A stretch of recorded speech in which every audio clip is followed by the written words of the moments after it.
Hello everyone and welcome. आज हम macro economics का वो चैप्टर उठा रहे हैं जो इस सब्जेक्ट की आप कह सकते हैं नींव है, फाउंडेशन है, नेशनल इनकम। हम इसके सारे के सारे बेसिक कॉन्सेप्ट्स को इतनी गहराई से समझेंगे, इतनी डिटेल में कि आई प्रॉमिस यू आपके सारे डाउट्स एकदम क्रिस्टल क्लियर हो जाएंगे।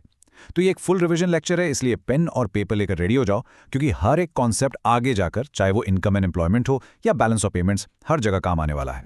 तो सबसे पहले यही सवाल दिमाग में आता है कि जब हम कहते हैं नेशनल इनकम, तो इस नेशनल वर्ड का आखिर मतलब क्या है? ऐसा क्या है जो किसी इनकम को नेशनल बनाता है? देखो, इसका जवाब पाने के लिए हमें इस पूरी बिल्डिंग को इसके एक एक बिल्डिंग ब्लॉक से समझना पड़ेगा। Will decode every concept one by one और शुरुआत करेंगे सबसे बेसिक सवाल से कि एक इकोनॉमी में इनकम आखिर होती कितने तरह की है। तो हमारा पहला बिल्डिंग ब्लॉक है इनकम। अब देखो, आम जिंदगी में हमें जो भी पैसा मिलता है हम उसे इनकम मान लेते हैं, राइट? बट इकोनॉमिक्स में एक बहुत बड़ा, बहुत इंपॉर्टेंट फर्क है। एक इनकम वो है जो आप अर्न करते हो, यानी कमाते हो, और दूसरी वो जो आपको सिर्फ रिसीव होती है, मतलब बस मिल जाती है। इसी फर्क को हम कहते हैं the difference between factor income and transfer income. चलो इसको डिटेल में समझते हैं। इसको ना एक सिंपल से एग्जाम्पल से समझो। मान लो एक टीचर है जो स्कूल में पढ़ाता है और उसको उसके बदले सैलरी मिलती है। ये इनकम उसने अर्न की है। क्यों? क्योंकि उसने अपनी प्रोडक्टिव सर्विस दी। अब इसके ऑपोजिट सोचो, एक स्टूडेंट है जिसे अपने पेरेंट्स से पॉकेट मनी मिलती है। उसको पैसा तो मिला, उसकी इनकम तो हुई, लेकिन क्या उसने बदले में कोई सर्विस दी या कोई गुड प्रोड्यूस किया? नहीं, ये इनकम उसने सिर्फ रिसीव की है। इसी को हम कहते हैं ट्रांसफर इनकम। ये वन साइडेड पेमेंट है, इसलिए इसका दूसरा नाम यूनिलैटरल ट्रांसफर भी है। एग्जाम पॉइंट ऑफ व्यू से ये टेबल सुपर इंपॉर्टेंट है। Let's break it down. पहला पॉइंट है मीनिंग। फैक्टर इनकम मिलती है प्रोडक्टिव सर्विस के बदले, ट्रांसफर इनकम मिलती है बिना किसी सर्विस के। सिंपल। Second point, nature. ये सबसे क्रूशियल है। देखो, क्योंकि फैक्टर इनकम से देश में गुड्स एंड सर्विसेज का फ्लो बढ़ता है, प्रोडक्शन होता है, इसलिए इसको नेशनल और डोमेस्टिक दोनों इनकम में इंक्लूड किया जाता है। लेकिन ट्रांसफर इनकम से कोई प्रोडक्शन नहीं होता, इसलिए इसे नेशनल इनकम से हमेशा एक्सक्लूड करते हैं। Point number 3, concept. इसलिए हम कहते हैं फैक्टर इनकम एक अर्निंग कॉन्सेप्ट है और ट्रांसफर इनकम एक रिसीट कॉन्सेप्ट है। और last point, recipient. Factor income किसको मिलती है? फैक्टर्स ऑफ प्रोडक्शन को, लैंड को रेंट, लेबर को वेजेस, कैपिटल को इंटरेस्ट और एंटरप्रेन्योर को प्रॉफिट। जबकि ट्रांसफर इनकम यूजुअली हाउसहोल्ड्स को मिलती है, जैसे पॉकेट मनी, या गवर्नमेंट को, जैसे टैक्सेस। चलो, ट्रांसफर इनकम के कुछ और एग्जांपल्स देखते हैं। Old age pension. यहां ध्यान देना, ये रिटायरमेंट पेंशन से अलग है। रिटायरमेंट पेंशन आपकी पास्ट सर्विस के लिए मिलती है, तो वो फैक्टर इनकम है। लेकिन ओल्ड एज पेंशन एक सोशल वेलफेयर स्कीम है, उसके लिए आपने प्रेजेंट में कोई सर्विस नहीं दी, इसलिए ये ट्रांसफर इनकम है। बिल्कुल वैसे ही स्कॉलरशिप, अनएम्प्लॉयमेंट अलाउंस या गिफ्ट्स, ये सब वन साइडेड पेमेंट्स हैं। इनके बदले में इकोनॉमी में कोई वैल्यू ऐड नहीं हो रही है, इसलिए इनको हम नेशनल इनकम में काउंट नहीं करते। अब इस ट्रांसफर इनकम में थोड़ा और डीप जाते हैं। इसकी भी दो टाइप्स हैं, करंट ट्रांसफर्स और कैपिटल ट्रांसफर्स। इनका मेन डिफरेंस सोर्स और पर्पस का है। करंट ट्रांसफर्स दिए जाते हैं किसी की करंट इनकम से, जैसे कोई अपनी सैलरी से किसी को गिफ्ट दे। ये यूजुअली रेगुलर होते हैं और कंजम्पशन के लिए होते हैं। दूसरी तरफ कैपिटल ट्रांसफर्स दिए जाते हैं किसी की वेल्थ या सेविंग से, जैसे किसी ने अपनी प्रॉपर्टी बेचकर डोनेशन दिया। ये इर्रेगुलर होते हैं, बार बार नहीं होते, और इनका पर्पस इन्वेस्टमेंट या कैपिटल फॉर्मेशन होता है। ओके, तो अब हम अपने दूसरे बिल्डिंग ब्लॉक पर आते हैं, और ये वो एरिया है जहां स्टूडेंट्स को सबसे ज्यादा कंफ्यूजन होता है, गुड्स का क्लासिफिकेशन। एक इकॉनमी में लाखों करोड़ों गुड्स बनते हैं, तो हम नेशनल इनकम में आखिर किन गुड्स की वैल्यू को इंक्लूड करें? इसके लिए हमें फाइनल गुड्स और इंटरमीडिएट गुड्स का फर्क समझना बहुत जरूरी है। ये जो लाइन आप स्क्रीन पर देख रहे हैं, ये नेशनल इनकम का गोल्डन रूल है। इसको अपने दिमाग में प्रिंट कर लो। कोई भी चीज अपने आप में फाइनल या इंटरमीडिएट नहीं होती। एक ही चीज, फॉर एग्जाम्पल मिल्क, दूध, वो फाइनल गुड भी हो सकता है और इंटरमीडिएट भी। सब कुछ इस एक चीज पर डिपेंड करता है, उसका एंड यूज क्या है, मतलब उस चीज को आखिर में यूज कौन कर रहा है और किस काम के लिए कर रहा है। चलो, इस टेबल से पूरा कॉन्सेप्ट एकदम क्लियर हो जाएगा। पहला एग्जाम्पल देखो, मिल्क। अगर दूध एक घर में पीने के लिए खरीदा गया तो ये हो गया फाइनल कंजम्पशन। इसके बाद उस दूध में कोई वैल्यू ऐड नहीं होगी, so it's a final good. लेकिन अगर वही दूध एक चाय वाले ने खरीदा चाय बनाकर आगे बेचने के लिए, तो यहां दूध एक रॉ मटेरियल की तरह यूज हो रहा है। इससे अभी और प्रोडक्शन होगा, इसलिए चाय वाले के लिए दूध एक इंटरमीडिएट गुड है। अब कार का एग्जाम्पल देखो। अगर आपने पर्सनल यूज के लिए कार खरीदी, वो फाइनल गुड है। अगर एक टैक्सी ड्राइवर ने खरीदी, तो वो कार उसके लिए एक एसेट है, एक इन्वेस्टमेंट है, तो ये भी फाइनल गुड है, बट इसे हम कैपिटल गुड कहते हैं। पर अगर वही कार एक कार डीलर ने खरीदी for the purpose of resale, तब वो इंटरमीडिएट गुड बन जाती है। तो हमेशा एंड यूज पर फोकस करना है। इस कॉन्सेप्ट को समझने का एक और तरीका है प्रोडक्शन बाउंड्री का कॉन्सेप्ट। इमेजिन करो कि इकोनॉमी की सारी फैक्ट्रीज, सारे प्रोड्यूसर्स एक इमेजिनरी बाउंड्री के अंदर काम कर रहे हैं।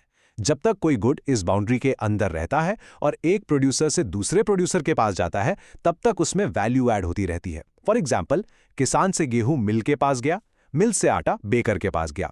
ये सब बाउंड्री के अंदर हो रहा है, तब तक वो गुड इंटरमीडिएट है। जैसे ही वो गुड इस बाउंड्री को क्रॉस करके फाइनल कंज्यूमर के पास पहुंच जाता है, जैसे बेकर से ब्रेड आपके घर आ गई, तो वो फाइनल गुड बन जाता है। तो अब सवाल ये उठता है कि हम इतनी मेहनत कर ही क्यों रहे हैं? हम सिर्फ फाइनल गुड्स ही क्यों लेते हैं नेशनल इनकम में?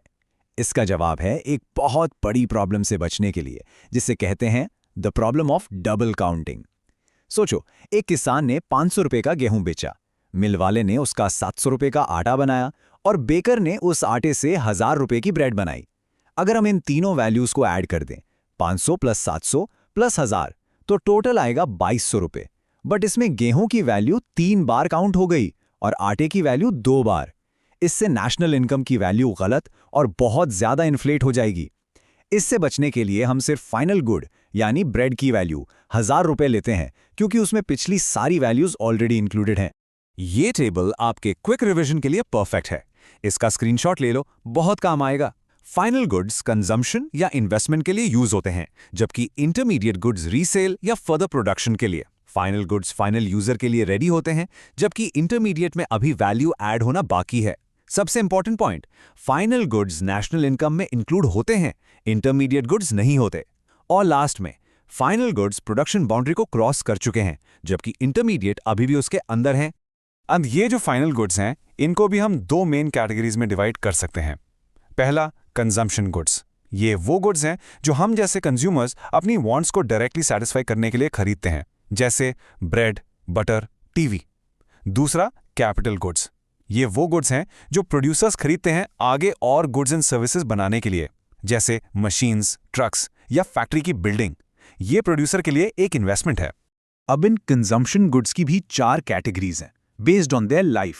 पहला, ड्यूरेबल गुड्स जो कई सालों तक चलते हैं, जैसे टीवी, कार। दूसरा, सेमी ड्यूरेबल गुड्स जो लगभग 1 साल या उससे थोड़ा ज्यादा चलते हैं, जैसे कपड़े, जूते। तीसरा, नॉन ड्यूरेबल गुड्स जिनको हम सिंगल यूज गुड्स भी कहते हैं, एक ही बार में कंज्यूम हो जाते हैं, जैसे दूध, ब्रेड। और चौथा है सर्विसेज। ये नॉन मटेरियल गुड्स हैं जिनको आप छू नहीं सकते, लेकिन ये आपकी वांट्स को सेटिस्फाई करते हैं, जैसे एक डॉक्टर या टीचर की सर्विसेज। ओके, सो हमने इनकम समझ ली और गुड्स समझ लिए। अब तीसरे बिल्डिंग ब्लॉक की तरफ चलते हैं, टेरिटरी और रेजिडेंस। जब हम कहते हैं कि डोमेस्टिक इनकम इंडिया में जनरेट हुई, तो इस इंडिया का आखिर मतलब क्या है? क्या ये सिर्फ इंडिया का पॉलिटिकल मैप है या उससे कुछ ज्यादा? चलो इसको अच्छे से क्लियर करते हैं। इकोनॉमिक्स में जब हम डोमेस्टिक टेरिटरी की बात करते हैं, तो हमारा मतलब पॉलिटिकल टेरिटरी से थोड़ा वाइडर होता है। हम इसको इकोनॉमिक टेरिटरी कहते हैं। इसकी डेफिनेशन क्या है? वो ज्योग्राफिकल एरिया जिसे एक गवर्नमेंट कंट्रोल करती है और जिसके अंदर लोग, सामान और पैसा आसानी से बिना किसी रोक टोक के इधर से उधर जा सकते हैं। अब ध्यान से सुनना कि इसमें क्या क्या इंक्लूड होता है, क्योंकि यहाँ से प्रैक्टिकल क्वेश्चंस बनते हैं। पहला, एयर इंडिया का प्लेन जो जापान और यूएसए के बीच में चल रहा है, वो इंडिया की डोमेस्टिक टेरिटरी का हिस्सा माना जाएगा। क्यों? क्योंकि उसे एक इंडियन रेजिडेंट ऑपरेट कर रहा है। दूसरा, इंडियन फिशरमैन की बोट्स जो इंटरनेशनल वाटर्स में मछली पकड़ रही हैं, वो भी इंडिया की टेरिटरी है। और सबसे इंपॉर्टेंट, अमेरिका में जो इंडियन एम्बेसी है, वो इंडिया की डोमेस्टिक टेरिटरी है, अमेरिका की नहीं।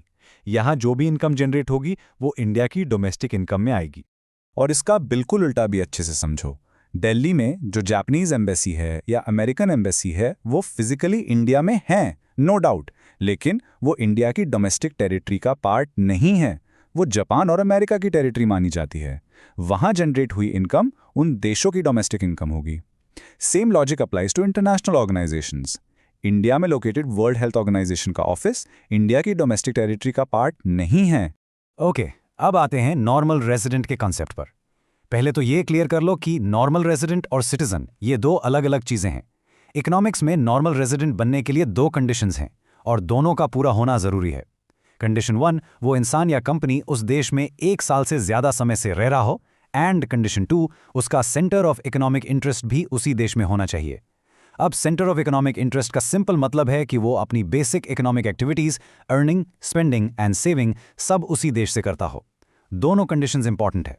तो इस डेफिनेशन के हिसाब से कुछ लोग हैं जो इंडिया में रहते हुए भी हमारे नॉर्मल रेजिडेंट्स नहीं माने जाते, जैसे फॉरेन टूरिस्ट्स जो घूमने आए हैं, दूसरे देशों की एम्बेसीज में काम करने वाले फॉरेन स्टाफ, इंटरनेशनल ऑर्गेनाइजेशंस जैसे वर्ल्ड बैंक के फॉरेन एम्प्लॉयज और बॉर्डर वर्कर्स जो रोज बॉर्डर क्रॉस करके काम के लिए आते जाते हैं। ये सब लोग इंडिया के नॉर्मल रेजिडेंट्स नहीं हैं क्योंकि इनका सेंटर ऑफ इकोनॉमिक इंटरेस्ट इनके अपने देश में है। ठीक है, अगले कॉन्सेप्ट पर चलते हैं जो आगे के सारे फॉर्मूलाज के लिए बेहद जरूरी है। ये है ग्रॉस और नेट वैल्यूज का डिफरेंस। और इस डिफरेंस के बीच में जो हीरो या विलन है वो है एक कॉन्सेप्ट जिसे हम कहते हैं डेप्रिसिएशन। सबसे पहले इन्वेस्टमेंट का मतलब क्या है? इकोनॉमिक्स में इन्वेस्टमेंट, जिसे कैपिटल फॉर्मेशन भी कहते हैं, इसका मतलब है इकोनॉमी के टोटल कैपिटल स्टॉक में एडिशन होना। कैपिटल स्टॉक मतलब मशीन्स, बिल्डिंग्स, इक्विपमेंट, इन सब का स्टॉक। तो जब भी एक साल में कोई नई फैक्ट्री बनती है या नई मशीन खरीदी जाती है, हम कहते हैं इकोनॉमी में इन्वेस्टमेंट हुआ है। अब देखो, एक साल में जितना भी टोटल नया इन्वेस्टमेंट हुआ उसे हम कहते हैं ग्रॉस इन्वेस्टमेंट। लेकिन इसी एक साल में जो पुरानी मशीन्स थीं उनकी वैल्यू भी तो कम हुई होगी, उनमें वेयर एंड टेयर यानी घिसावट हुई होगी। इस वैल्यू के फॉल को कहते हैं डेप्रिसिएशन। तो अगर हमें एक्चुअल एडिशन निकालना है कि आखिर हमारा कैपिटल स्टॉक असल में कितना बढ़ा, तो हमें ग्रॉस इन्वेस्टमेंट में से इस डेप्रिसिएशन को माइनस करना पड़ेगा और जो बचेगा उसे हम कहेंगे नेट इन्वेस्टमेंट। ये फॉर्मूला हमेशा याद रखना, gross minus depreciation equals net. ये आगे हर जगह काम आएगा। अभी डेप्रिसिएशन होता क्यों है? इसके 3 मेन कारण हैं। पहला, normal wear and tier. Simple है, जब आप मशीन को यूज करोगे तो वो घिसेगी। दूसरा, पैसेज ऑफ टाइम। अगर आप मशीन यूज ना भी करो तो भी समय के साथ मौसम के असर से उसकी वैल्यू कम हो जाती है। और तीसरा, एक्सपेक्टेड ऑब्सोलेंस। इसका मतलब है कि हमें पहले से पता है कि टेक्नोलॉजी बदलने से हमारी मशीन पुरानी हो जाएगी। जैसे नया फोन आने से पुराने मॉडल की वैल्यू गिर जाती है। ये एक्सपेक्टेड है। यहाँ एक बहुत इंपॉर्टेंट डिफरेंस समझना जरूरी है डेप्रिसिएशन और कैपिटल लॉस के बीच।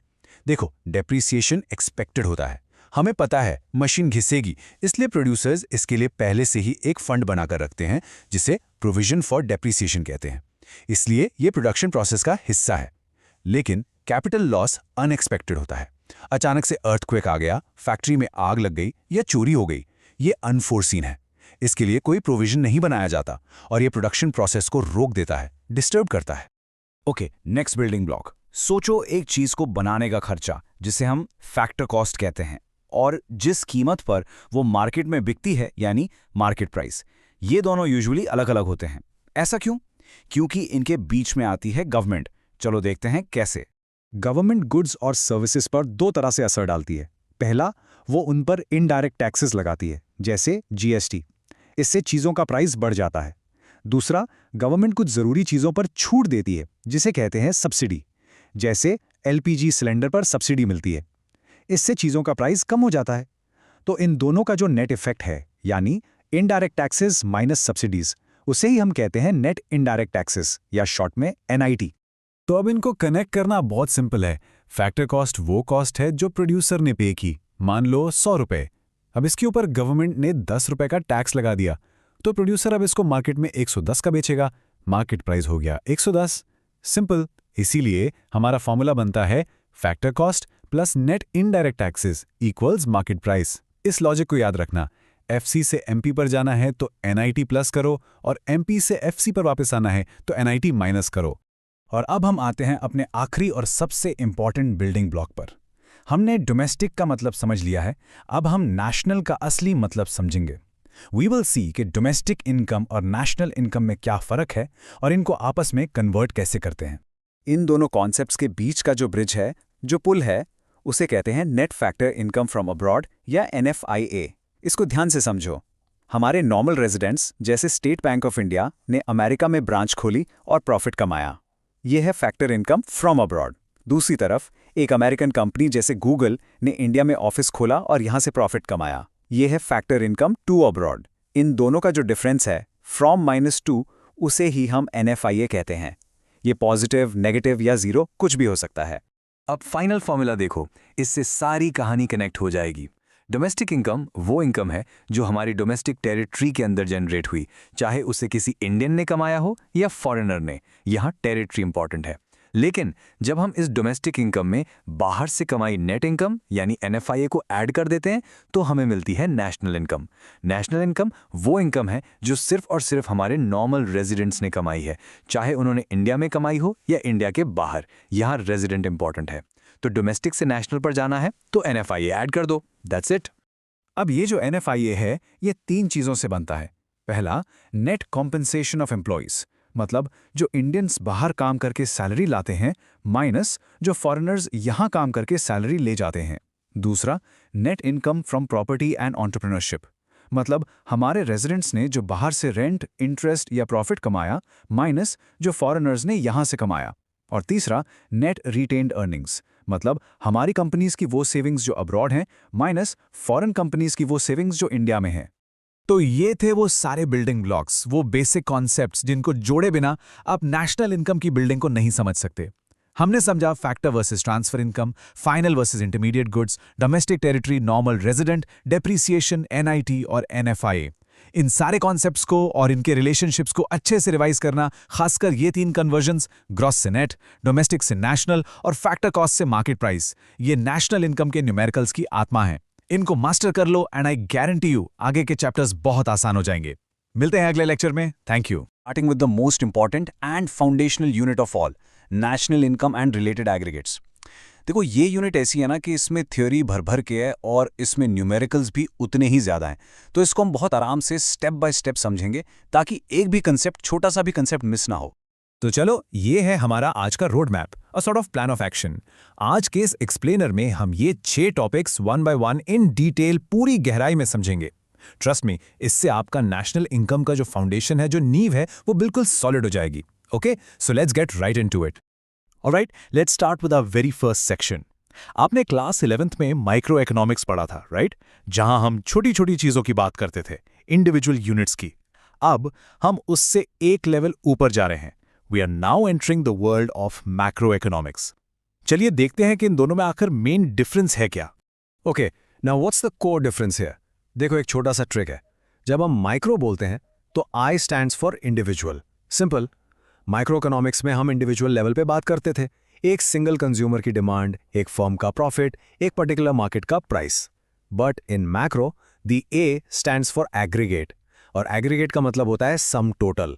तो macro economics is a much wider concept. यहाँ हम पूरे देश के लेवल पे बात कर रहे हैं, the economy as a whole. यहाँ एक या दो कंपनी के प्रॉफिट की बात नहीं हो रही, यहाँ पूरे देश की इनकम यानी कि नेशनल इनकम की बात हो रही है। देश में अनएम्प्लॉयमेंट कितना है, इन्फ्लेशन क्यों बढ़ रहा है, ये सब, these are all macro problems. और इससे पहले कि हम आगे बढ़ें, एक बहुत बहुत जरूरी बात। For your exams, how important is this unit? It's huge. आपका मैक्रो इकोनॉमिक्स का पेपर है 40 मार्क्स का, और उसमें से अकेला ये यूनिट 10 मार्क्स का वेटेज रखता है। That means 25% of your syllabus is just this one unit. तो याद रखो, ये 10 नंबर का है, इसलिए हर कॉन्सेप्ट, हर डेफिनेशन, हर फॉर्मूला बिल्कुल ध्यान से समझना है। Don't even think of skipping a single part. Let's move to our next section. अगर हमें पूरी इकोनॉमी को समझना है तो उसको एक बड़ी सी मशीन की तरह सोचो, और जैसे हर मशीन के कुछ इंपॉर्टेंट पार्ट्स होते हैं, वैसे ही इकोनॉमी के भी मेन कंपोनेंट्स होते हैं। इन्हें हम कहते हैं सेक्टर्स। किसी भी इकोनॉमी में ये 4 मेन सेक्टर्स काम करते हैं। पहला है हाउस होल्ड सेक्टर। इसमें कौन आता है? हम सब लोग। वी आर द कंज्यूमर्स, जो चीज़ें खरीदते हैं, और हम ही फैक्टर्स ऑफ प्रोडक्शन यानी लैंड, लेबर, कैपिटल, उसके ओनर्स भी होते हैं। दूसरा है फर्म सेक्टर यानी द प्रोड्यूसर्स।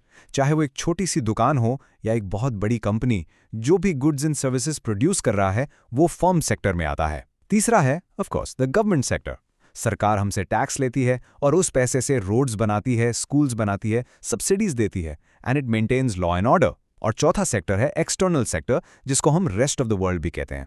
जब हम दूसरे देशों को सामान बेचते हैं वो एक्सपोर्ट्स हैं, और उनसे सामान खरीदते हैं वो इंपोर्ट्स हैं। ये सब इस सेक्टर का हिस्सा है। अब आते हैं इस एक्सप्लेनर के सबसे कोर कॉन्सेप्ट पर, the circular flow of income. अब समझो, इन द रियल वर्ल्ड ये चारों सेक्टर्स एक साथ काम करते हैं, जिससे चीजें काफी कॉम्प्लेक्स हो जाती हैं।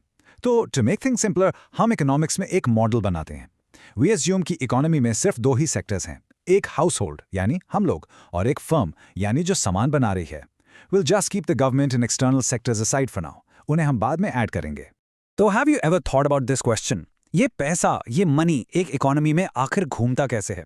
We earn money from firms and then we go to the market and give it right back to them. फिर वो हमें सैलरी देते हैं और हम फिर से खर्चा कर देते हैं। ये पैसों का चक्कर, ये साइकिल आखिर चलता कैसे है? Just think about it for a second. So, the textbook definition is this. The circular flow of income is this never-ending cycle of three things. पहले होता है प्रोडक्शन, उस प्रोडक्शन से होती है इनकम जनरेशन, और फिर उस इनकम को खर्च किया जाता है, which is expenditure. ये डेफिनेशन थोड़ी टेक्निकल लग रही है ना? Don't worry about it. Let's forget this. हम इसको एक बहुत ही सिंपल रियल लाइफ एनालॉजी से समझते हैं। चलो, लेट्स इमेजिन अ सिनेरियो। एक कहानी सुनते हैं। लेट्स जस्ट इमेजिन कि पूरे इंडिया में सिर्फ एक ही कंपनी है, पतंजलि, और पूरे इंडिया में सिर्फ एक ही कंज्यूमर है, विच इज़ मी, और कोई नहीं है। सिर्फ मैं जो काम करता हूं और चीज़ें खरीदता हूं, और पतंजलि जो चीज़ें बनाती है और सैलरी देती है। अब देखो फ्लो कैसे चलता है। मैं रोज सुबह उठकर पतंजलि की फैक्ट्री में काम करने जाता हूं। वहां काम करने के बदले at the end of the month Patanjali मुझे सैलरी देती है, लेट्स से 10,000 रुपीज। अब ये 10,000 रुपीज मेरी इनकम है, लेकिन मैं पैसों को तो खा नहीं सकता, राइट? मुझे घर चलाने के लिए आटा, दाल, साबुन, तेल सब चाहिए। तो मैं इस 10,000 रुपीज से मार्केट में जाकर पतंजलि के ही प्रोडक्ट्स खरीद लेता हूं। तो हुआ क्या? The money I earn from Patanjali वो उनके ही प्रोडक्ट्स खरीदने में खर्च हो गया। मेरा पैसा घूमकर वापस उन्हीं के पास चला गया। That right there is the circular flow. मेरा खर्चा बिकेम पतंजलि's इनकम। ये एनालॉजी तो सुपर इजी थी, राइट? अब इस सिंपल आइडिया को let's look at it in the formal economic model, the one you'll have to draw on your exams. We have the same two sectors we talked about, households यानी हम लोग, और firms यानी the producers. इस slide को बिल्कुल आराम से और ध्यान से समझना। This is the base for the entire chapter. सबसे पहले let's look at the tough flow. Households यानी हम लोग फर्म्स को फैक्टर सर्विसेज प्रोवाइड करते हैं। ये चार तरह की होती हैं, लैंड, लेबर, कैपिटल और एंटरप्रेन्योरशिप। फर्म्स इन्हीं सर्विसेज को यूज करके प्रोडक्शन करती हैं। अब फर्म्स ये सर्विसेज फ्री में तो लेगी नहीं, सो इन रिटर्न फर्म्स हमको फैक्टर पेमेंट्स करती हैं। This is our income. Land के बदले मिलता है रेंट, लेबर के बदले वेजेस, कैपिटल के बदले इंटरेस्ट, और एंटरप्रेन्योरशिप यानी बिजनेस का रिस्क लेने के बदले मिलता है प्रॉफिट। Remember this, RWIP। तो पैसा फर्म से हाउस होल्ड्स के पास आ गया। अब इस इनकम का हम क्या करेंगे? Now look at the bottom flow. Firm ने इन्हीं फैक्टर सर्विसेज से जो गुड्स एंड सर्विसेज बनाए हैं वो हमें बेचती है, और हम अपनी इनकम से उन गुड्स और सर्विसेज पर कंजम्पशन एक्सपेंडिचर करते हैं, यानी खर्चा करते हैं। तो देखो क्या हुआ, पैसा हमारे पास इनकम बनकर आया और फिर एक्सपेंडिचर बनकर वापस फर्म के पास चला गया। This diagram perfectly shows the complete circular flow. अब ये जो पूरा सर्कुलर फ्लो का इंजन हमने देखा, इसको हम 3 अलग अलग फेजेस या स्टेजेस में ब्रेक डाउन कर सकते हैं ताकि इसको और बेहतर तरीके से समझ सकें। So let's see how this works. पहला फेज है द जनरेशन फेज। यहां फर्म्स फैक्टर सर्विसेज का यूज करके गुड्स और सर्विसेज को प्रोड्यूस करती हैं, दे जनरेट वैल्यू। ये हमारे फ्लो का स्टार्टिंग पॉइंट है। दूसरा फेज है द डिस्ट्रीब्यूशन फेज। जब प्रोडक्शन होता है तो उससे इनकम जनरेट होती है। फर्म्स उस इनकम को हाउस होल्ड्स को एज फैक्टर पेमेंट्स डिस्ट्रीब्यूट करती हैं। रेंट, वेजेस, इंटरेस्ट, प्रॉफिट, ये सब इसी फेज में डिस्ट्रीब्यूट होता है। और तीसरा फेज है द डिस्पोजिशन फेज। जब हाउसहोल्ड्स के पास इनकम आती है तो वो उसको खर्च करते हैं या डिस्पोज ऑफ करते हैं on the goods and services produced by firms. तो साइकिल पूरा हो गया, generation, then distribution, then disposition, और हाउसहोल्ड्स का डिस्पोजिशन यानी खर्चा वापस फर्म्स की इनकम बन जाता है और नया जनरेशन फेज शुरू हो जाता है। This cycle just keeps on going. Now in that circular flow model there's another very important distinction, and this is extremely important for your exams. आपने नोटिस किया होगा कि मॉडल में कुछ चीजें घूम रही थी और कुछ पैसा घूम रहा था। इन्हीं दो फ्लोस को हम कहते हैं रियल फ्लो और मनी फ्लो। चलिए इनके बीच का फर्क समझे। So what exactly is real flow? Real flow को फिजिकल फ्लो भी कहते हैं क्योंकि इसमें एक्चुअल फिजिकल चीजों या सर्विसेज का एक्सचेंज होता है। The key point is there is no money involved. जब हाउस होल्ड्स ने फर्म्स को अपनी services, labour, land and so on दी, वो रियल फ्लो है। और जब फर्म्स ने इन रिटर्न हाउस होल्ड्स को गुड्स एंड सर्विसेज जैसे ब्रेड, बटर, अ कार दिए, वो भी रियल फ्लो है। Think of it like the barter system, चीज़ के बदले चीज़ या सर्विस के बदले चीज़। यहाँ कोई मनी मूव नहीं हो रहा, सिर्फ चीज़ें और सर्विसेज मूव हो रही हैं।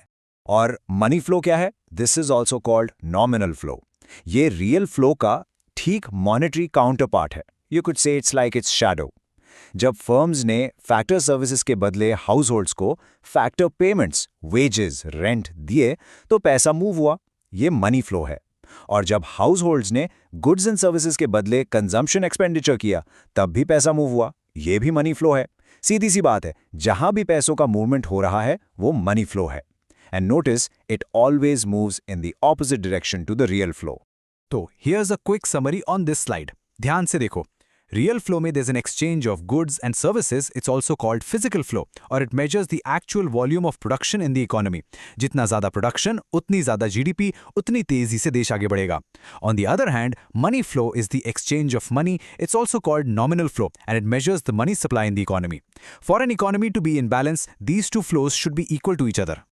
चलिए अब हम आते हैं अपने आखिरी topic for today.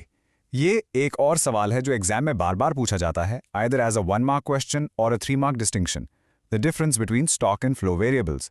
It's very easy, बस इसका लॉजिक समझना है। This is very simple, just listen carefully. A stock is a variable which is measured at a particular point in time. For example, on January 25th at 5 p.m., what was your bank account balance? That's a point in time. इसमें कोई time dimension नहीं होता, which is why it's a static, यानी ठहरा हुआ concept. On the other hand, a flow is a variable which is measured over a period of time, like per hour, per month, or per year. For example, what's your pocket money? It's 500 rupees per month. यहाँ पर per month is a period. इसलिए flow is time dimensional and dynamic, यानी ये चलता रहता है, it changes. Exam के लिए ये एग्जाम्पल्स बहुत इंपॉर्टेंट है। This table is basically gold for your exams. Direct questions come from here. देखो, योर टोटल वेल्थ और your bank deposit is measured at a particular point in time, तो वो stock है। बट योर मंथली इनकम और your savings happens over a period of time, तो वो flow है। The amount of water in a tank right now is a stock, but if the tank is leaking, the water is leaking at litres per minute, so the leakage is a flow. Similarly, a balance sheet is prepared as on 31st March, a specific date, so it's a stock. Whereas a profit and loss account is for the whole year, for the year ended, so it's a flow. The easiest way to think about it is this: a still photograph is a stock and a video is a flow. तो अब here's a question for you. Think about it and tell me, जो आपको monthly pocket money मिलती है, is that a stock concept or a flow concept? Just think, it's per month. Got the hint right? Absolutely correct. It's a flow because we are measuring it over a period of time. तो आज हमने national income के कुछ fundamental, absolutely foundational concepts को समझा। इनको अच्छे से रिवाइज कर लेना क्योंकि ये पूरे चैप्टर के बिल्डिंग ब्लॉक्स हैं। In our next session we will build upon these very concepts. अगर ये एक्सप्लेनर अच्छा लगा तो प्लीज़ लाइक करना, अपने सभी दोस्तों के साथ शेयर करना और चैनल को सब्सक्राइब करना मत भूलना। तो मिलते हैं नेक्स्ट एक्सप्लेनर में। Take care and everyone. आज हम नेशनल इनकम का एक बहुत ही इंपॉर्टेंट टॉपिक शुरू करने वाले हैं। पता है, इस टॉपिक से एग्जाम्स में अप टू 6 मार्क्स का क्वेश्चन आ सकता है, सो इट्स एब्सोल्युटली क्रूशियल। तो चलो, let's dive right into this. Okay, so here's our roadmap for today. We'll start with an introduction to the 4 main types of goods. फिर we'll look at the big difference between final and intermediate goods. उसके बाद we'll cover consumer versus capital goods. फिर we'll connect all these ideas, and finally, सबसे important, we'll do some exam practice to make sure you've mastered it. चलो शुरू करते हैं। So in our economy, and specifically for your syllabus, we can classify all goods into 4 main types.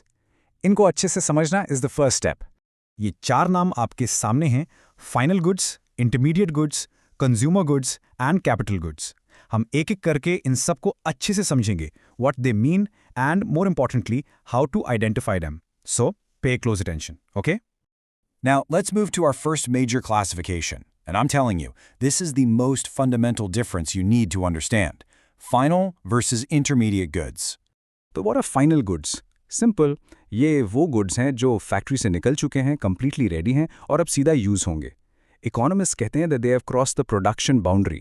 मतलब उनकी making complete हो चुकी है, उनमें और कोई वैल्यू ऐड नहीं होनी, and they are ready for the final users. But this brings up a really good question. ये फाइनल यूजर है कौन? Is it just us the consumers buying things for our homes, या कोई और भी हो सकता है? अब इसको समझो। The final user can be of two types. एक तो है कंज्यूमर, जैसे आप और मैं, who use goods for direct satisfaction. Example, a family buys a car. लेकिन a final user can also be a producer, जैसे एक टैक्सी कंपनी कार खरीदती है। दोनों ही केसेस में कार फाइनल गुड है because it has reached its final destination. इसीलिए the spending on these goods is also of two types. जो खर्चा हम घर के लिए करते हैं, like buying an AC for your home, उसे कहते हैं फाइनल कंजम्पशन एक्सपेंडिचर। बट जब एक फैक्ट्री ओनर वही AC अपनी फैक्ट्री के लिए खरीदता है फॉर बिजनेस यूज, तो उसे कहते हैं investment expenditure. So the crucial point here जो आपको याद रखना है is that total spending on final goods in an economy is simply the sum of these two, consumption expenditure plus investment expenditure. यही आगे जाकर GDP कैलकुलेशन में use होता है। ओके, अब आते हैं इंटरमीडिएट गुड्स पे।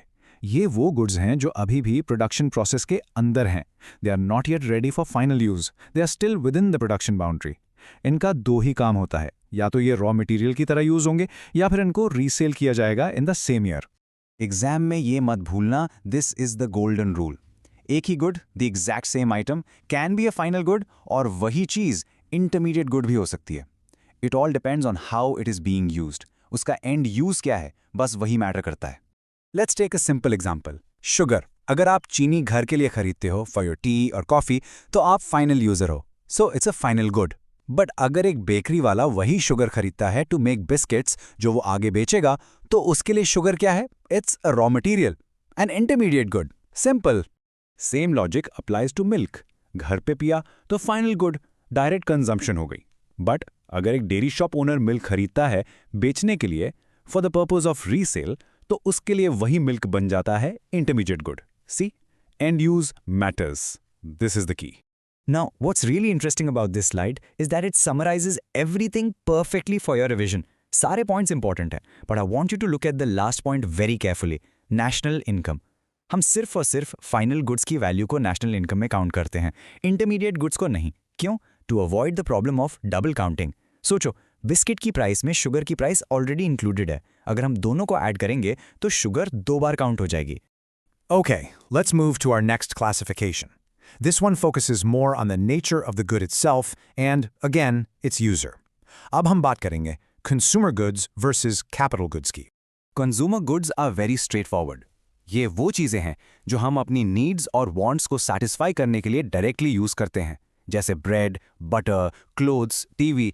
The key thing is these are used for direct satisfaction, not for producing other goods. And this brilliantly illustrates the 4 categories of consumer goods. Durable goods, जो सालों साल चलते हैं, like a TV और car. फिर आते हैं semi-durable goods, जिनकी लाइफ थोड़ी कम होती है, like clothes। उसके बाद non-durable goods, जो एक ही बार में यूज हो जाते हैं, like bread and milk। और finally, services, जो intangible होती हैं, जैसे डॉक्टर्स कंसल्टेशन और बैंकिंग सर्विसेज। अब ध्यान से सुनो, capital goods are the big ticket items. These are the fixed assets of the producers. सोचो, big machines in a factory, a tractor on a farm. ये goods production process में use होते हैं for several years and they are generally of high value. Now, this is a very, very common point of confusion. So listen carefully. Her machine capital good नहीं होती. For example, a sewing machine at your home is a durable consumer good. But the exact same machine in a tailor's shop is a capital good. क्योंकि वहाँ वो एक fixed asset है जिससे income generate हो रही है. So again, it's about the end use. Okay, so we've learned about final versus intermediate and consumer versus capital. Now it's time to connect all the dots. How do these 4 categories relate to each other? Let's see. ये statement बहुत important है. इसको अच्छे से समझो. Producer goods एक broader term है. It includes everything a producer uses. इसमें आते हैं capital goods जैसे machinery and इसमें आते हैं intermediate goods भी जैसे raw materials.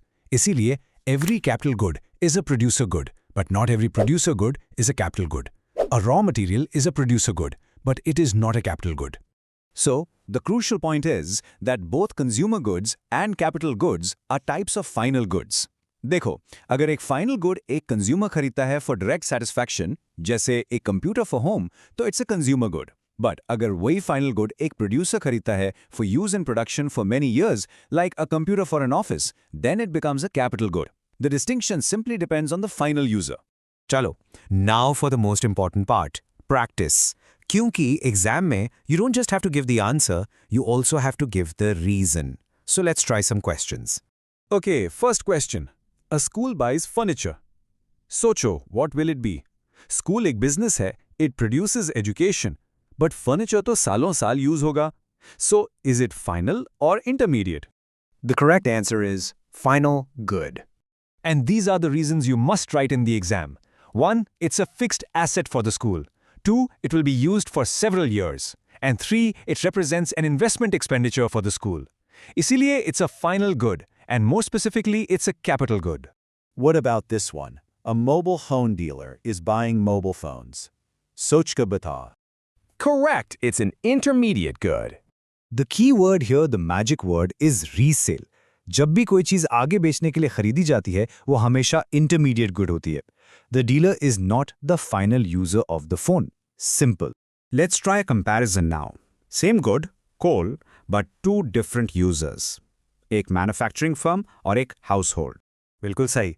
For the firm, coal is a raw material, an input, so it's an intermediate good. For the household, it's for direct consumption, for heating. It's satisfying a want directly. इसीलिए it's a final good. See how simple it is once you get the concept of end use? अब ये एक special case है, इस पे ध्यान दो. What about unsold stock? मान लो साल के एंड में एक ट्रेडर के पास कुछ स्टॉक बच जाता है. Even though it was meant for resale, for that particular year's accounting, it's treated as a final good. Why? Because it's considered an investment for that year. I hope today's detailed class was helpful. To really test your understanding, think about this question. Can you think of another item that could be both final and intermediate? और दोनों cases में reason क्या होगा? सोचो और हम मिलेंगे next class में. Thank you. Hello students and welcome. Today we're tackling one of the most important topics, national income. बहुत important unit है and numericals इसका एक crucial part है. तो चलो start करते हैं. So, here's our plan for today. We'll start with the national income puzzle, then learn the 3 golden rules that solve everything. After that, we'll decode the aggregates, solve some actual numericals, and finally, I'll give you some exam tips. Basically, we're going to take you from zero to hero in this chapter. Alright, section 1, the national income puzzle.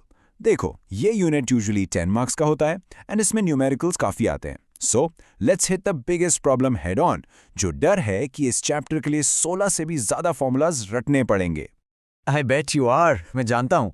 It's super frustrating trying to memorize a huge list of formulas, right?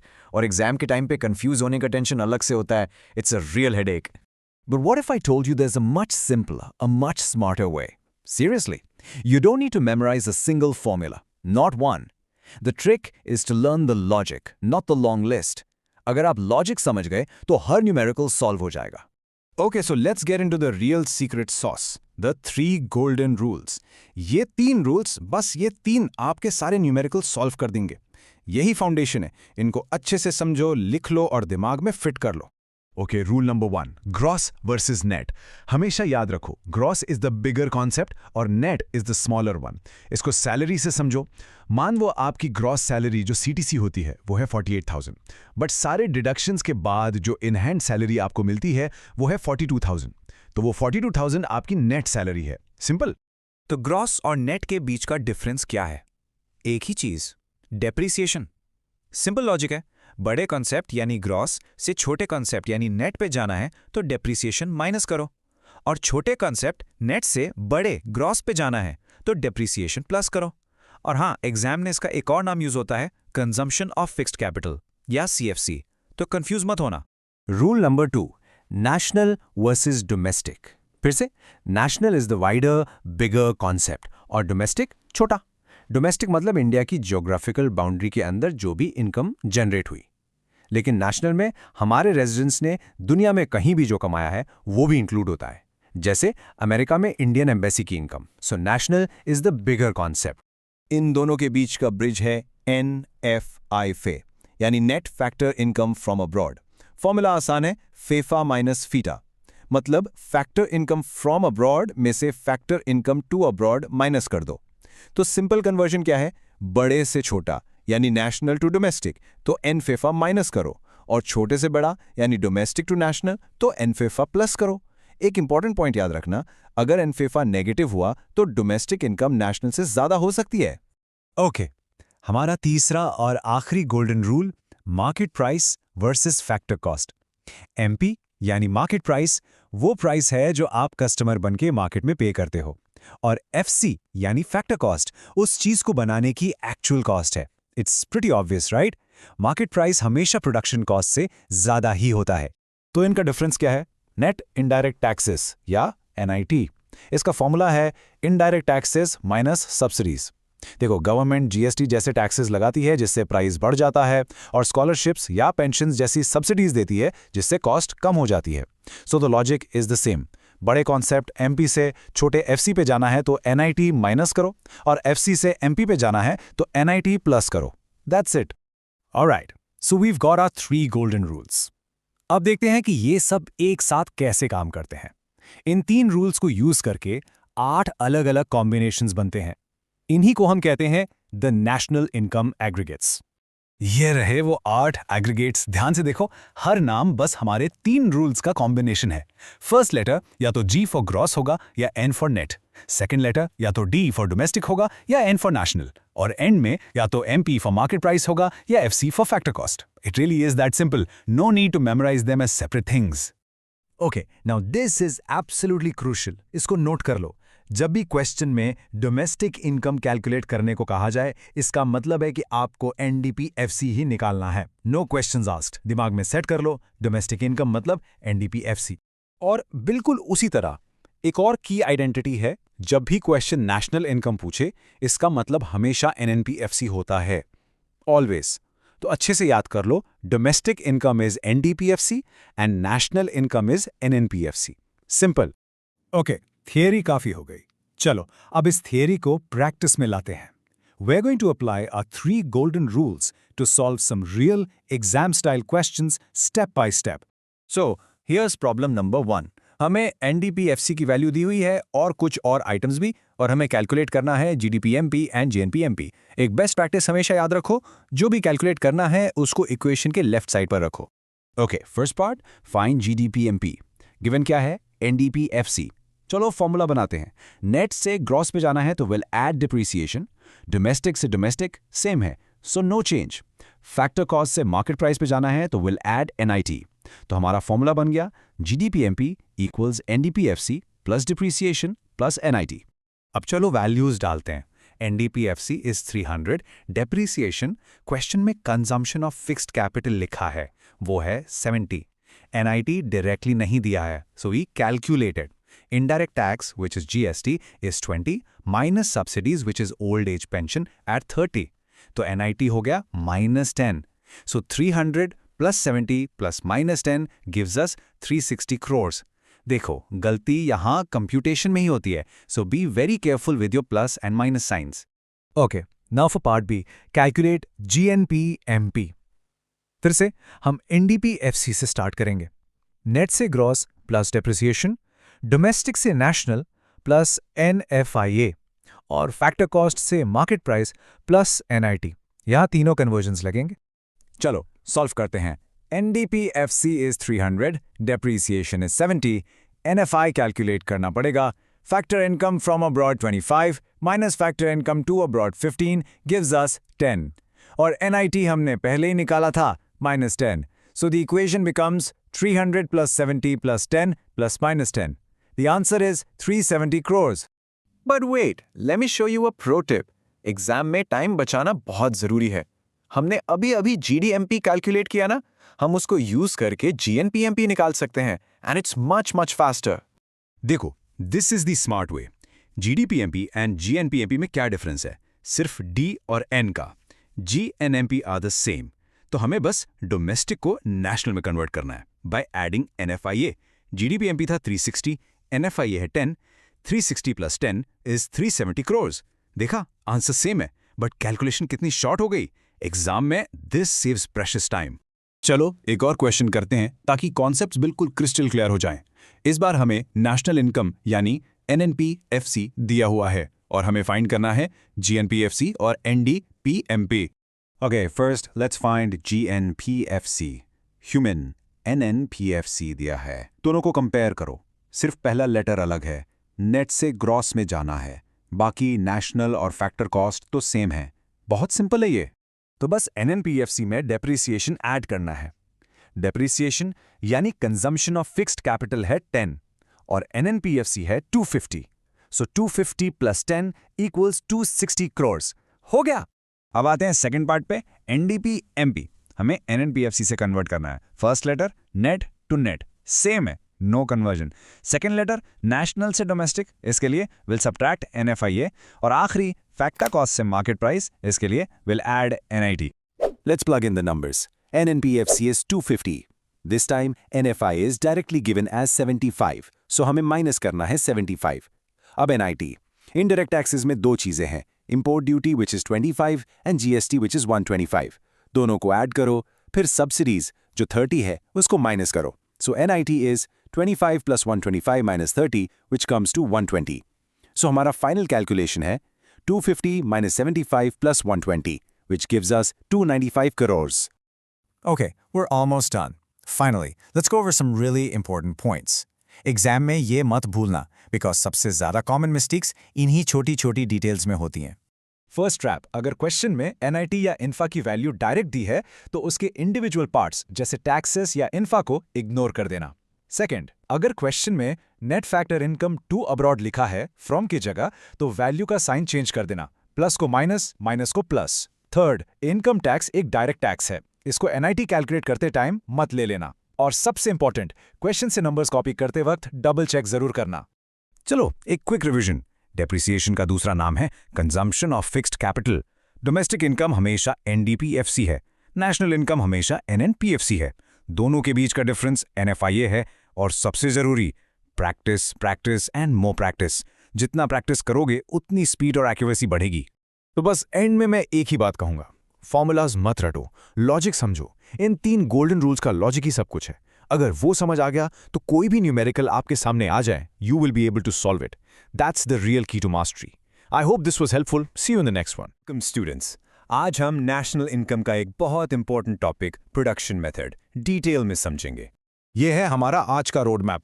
Notebook निकाल लो और एक एक point को अच्छे से note करते चलो। चलो सबसे पहले आते हैं बेसिक कॉन्सेप्ट पर। नेशनल इनकम को मेजर करने के 3 मेथड्स होते हैं। देखो, तीनों मेथड्स अलग हैं, लेकिन फाइनल आंसर नेशनल इनकम हमेशा सेम आएगा। क्रूशियल पॉइंट ये है कि हर मेथड का डायरेक्ट आउटकम अलग होता है। ये टेबल नोट कर लो। अब हम फोकस करेंगे प्रोडक्शन मेथड पर। इसका फॉर्मूला बिल्कुल आसान है, बस ध्यान से समझो। प्रोडक्शन मेथड से जो निकलता है वो है GVA-MP या GDP-MP, और ये है इसका गोल्डन फॉर्मूला। इसको अभी के अभी याद कर लो। फॉर्मूले को 3 हिस्सों में तोड़ते हैं। पहले वैल्यू ऑफ आउटपुट निकालो, फिर इंटरमीडिएट कंजम्पशन आइडेंटिफाई करो और बस माइनस कर दो। अब इन टर्म्स का मतलब समझो। सेल्स में डोमेस्टिक और एक्सपोर्ट दोनों आते हैं। चेंज इन स्टॉक का फॉर्मूला है क्लोजिंग माइनस ओपनिंग, और आईसी का मतलब है रॉ मटेरियल की परचेज। ये सेक्शन सबसे इंपॉर्टेंट है। यहां पर स्टूडेंट्स सबसे ज्यादा गलती करते हैं। ध्यान से सुनो।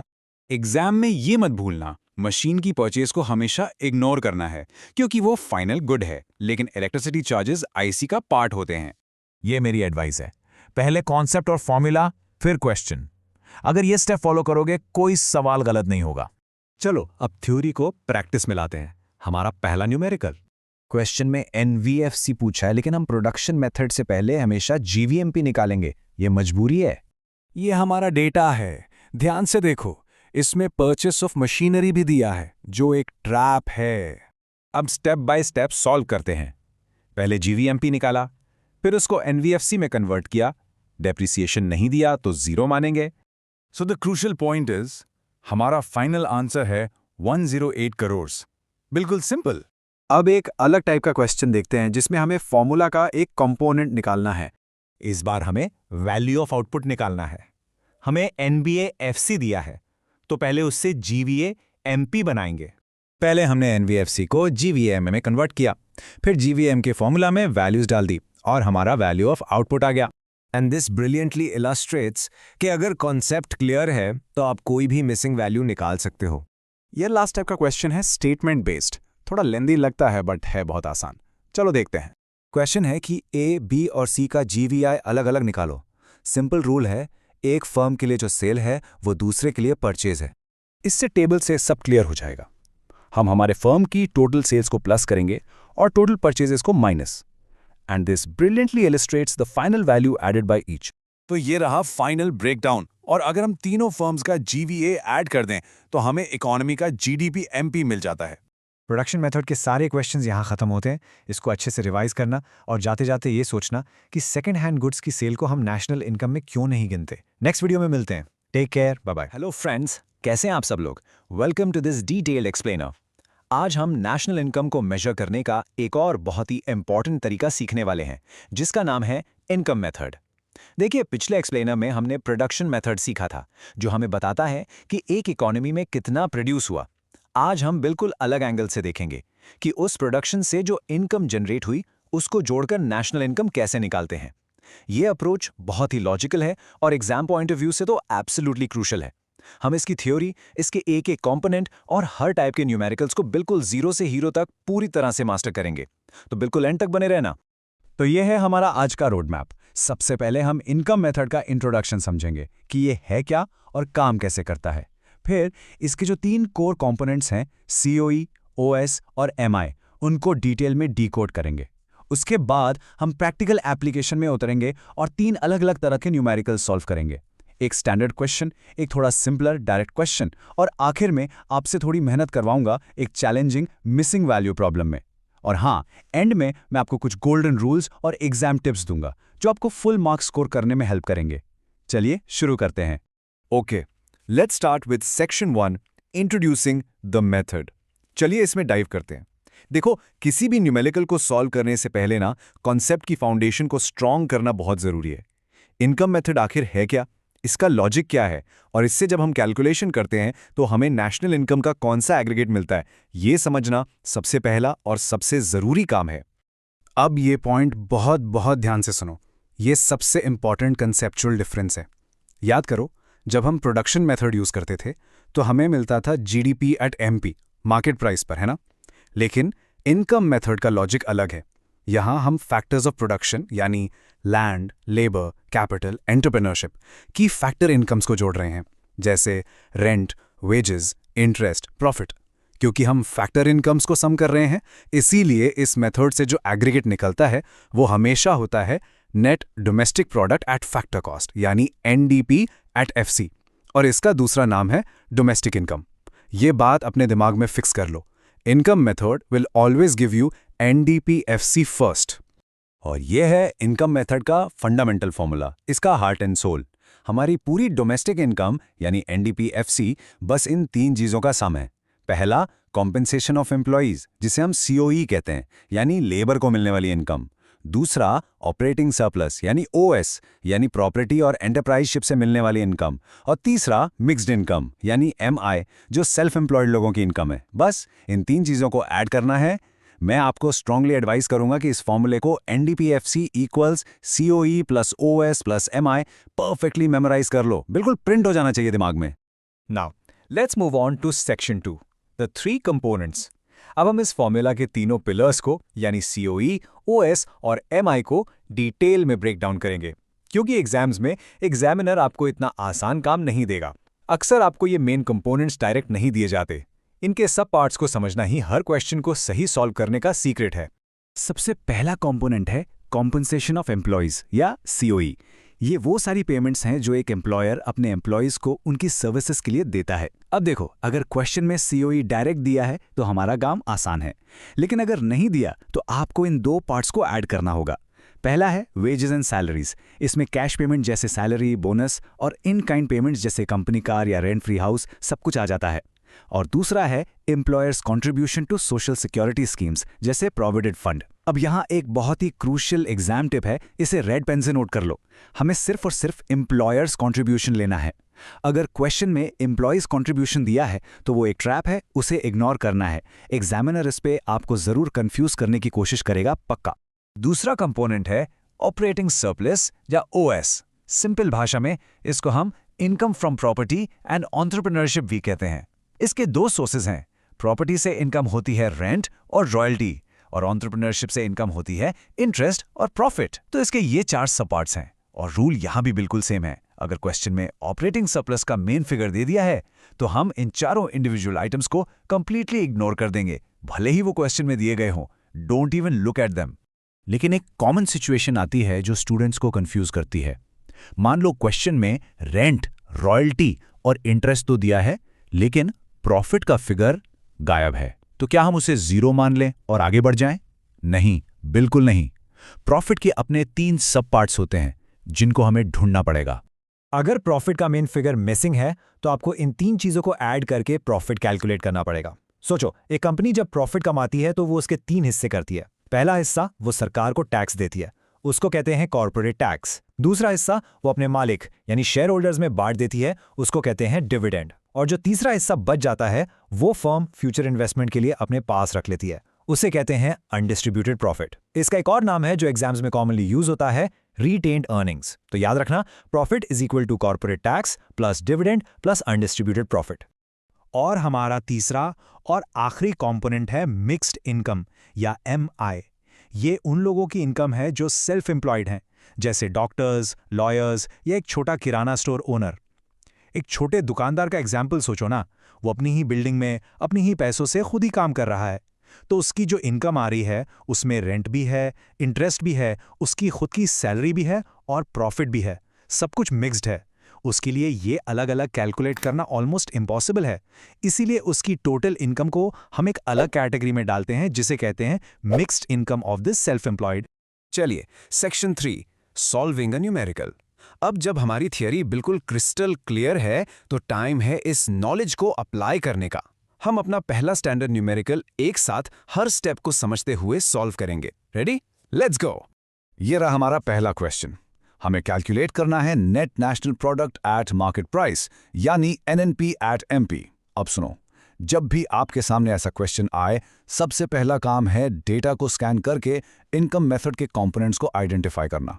COE के पार्ट्स ढूंढो, OS के पार्ट्स ढूंढो और देखो कि MI दिया है या नहीं। चलिए शुरू करते हैं। हमेशा याद रखो, इनकम मेथड से हमारा स्टेप 1 हमेशा डोमेस्टिक इनकम यानी NDPFC निकालना होता है। और एग्जाम में प्रेजेंटेशन के लिए हमेशा फॉर्मूला लिखकर ही सोल्यूशन शुरू करना।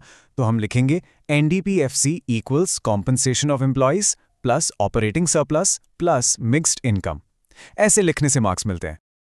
अब हम इस फॉर्मूला में वैल्यूज सब्स्टिट्यूट करते हैं। बिल्कुल ध्यान से देखिए, कॉम्पनसेशन ऑफ एम्प्लॉइज डायरेक्ट नहीं दिया तो हम उसके 2 पार्ट्स को ऐड करेंगे, वेजेस एंड सैलरीज जो है 1000 प्लस एम्प्लॉइज कॉन्ट्रीब्यूशन जो है 100। ठीक है, फिर आते हैं ऑपरेटिंग सरप्लस पर। इसके लिए हम रेंट 300 और इंटरेस्ट 400 लेंगे।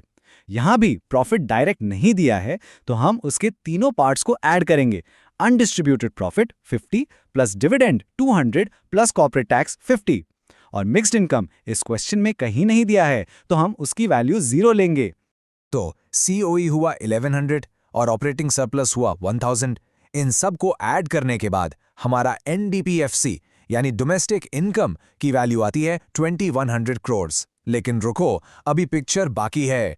क्वेश्चन को फिर से देखो, हमसे NNP MP पूछा गया है, तो ये फाइनल आंसर नहीं है, ये सिर्फ पहला पार्ट है। अब आते हैं स्टेप 2 पर, कन्वर्जन। हमें NDPFC को NNP MP में कन्वर्ट करना है। चलिए इसके 3 पार्ट्स देखते हैं। नेट दोनों तरफ सेम है तो नो चेंज। डोमेस्टिक से नेशनल जाने के लिए हम net factor income from abroad यानी NFIA ऐड करते हैं, और फैक्टर कॉस्ट से मार्केट प्राइस जाने के लिए हम नेट इनडायरेक्ट टैक्सेस यानी NIT ऐड करते हैं। ये हमारा कन्वर्जन फॉर्मूला बन गया, सिंपल। चलिए अब इस फॉर्मूला में वैल्यूज डालते हैं। हमारा NDPFC है 2100, NFIA क्वेश्चन में दिया है -80, तो इस नेगेटिव साइन का खास ध्यान रखना है, गलती मत करना। और NIT है 180, तो इक्वेशन बनेगी 2100 प्लस -80 प्लस 180। और इसे कैलकुलेट करने के बाद हमारा फाइनल आंसर आ गया है 2200 crore. So NNP at MP is 2200 crore. देखा कितना सिस्टमैटिक है। स्टेप 1 में NDPFC निकाला और स्टेप 2 में उसे कन्वर्ट करके फाइनल आंसर तक पहुंचे। चलिए अब हम आते हैं सेक्शन 4, अ सिंपलर केस। हम एक दूसरा न्यूमेरिकल देखेंगे।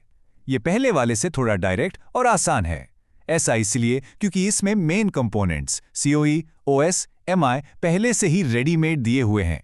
ऐसे क्वेश्चंस अक्सर एग्जाम्स में आपका टाइम सेव करने और कॉन्फिडेंस बिल्ड करने के लिए आते हैं।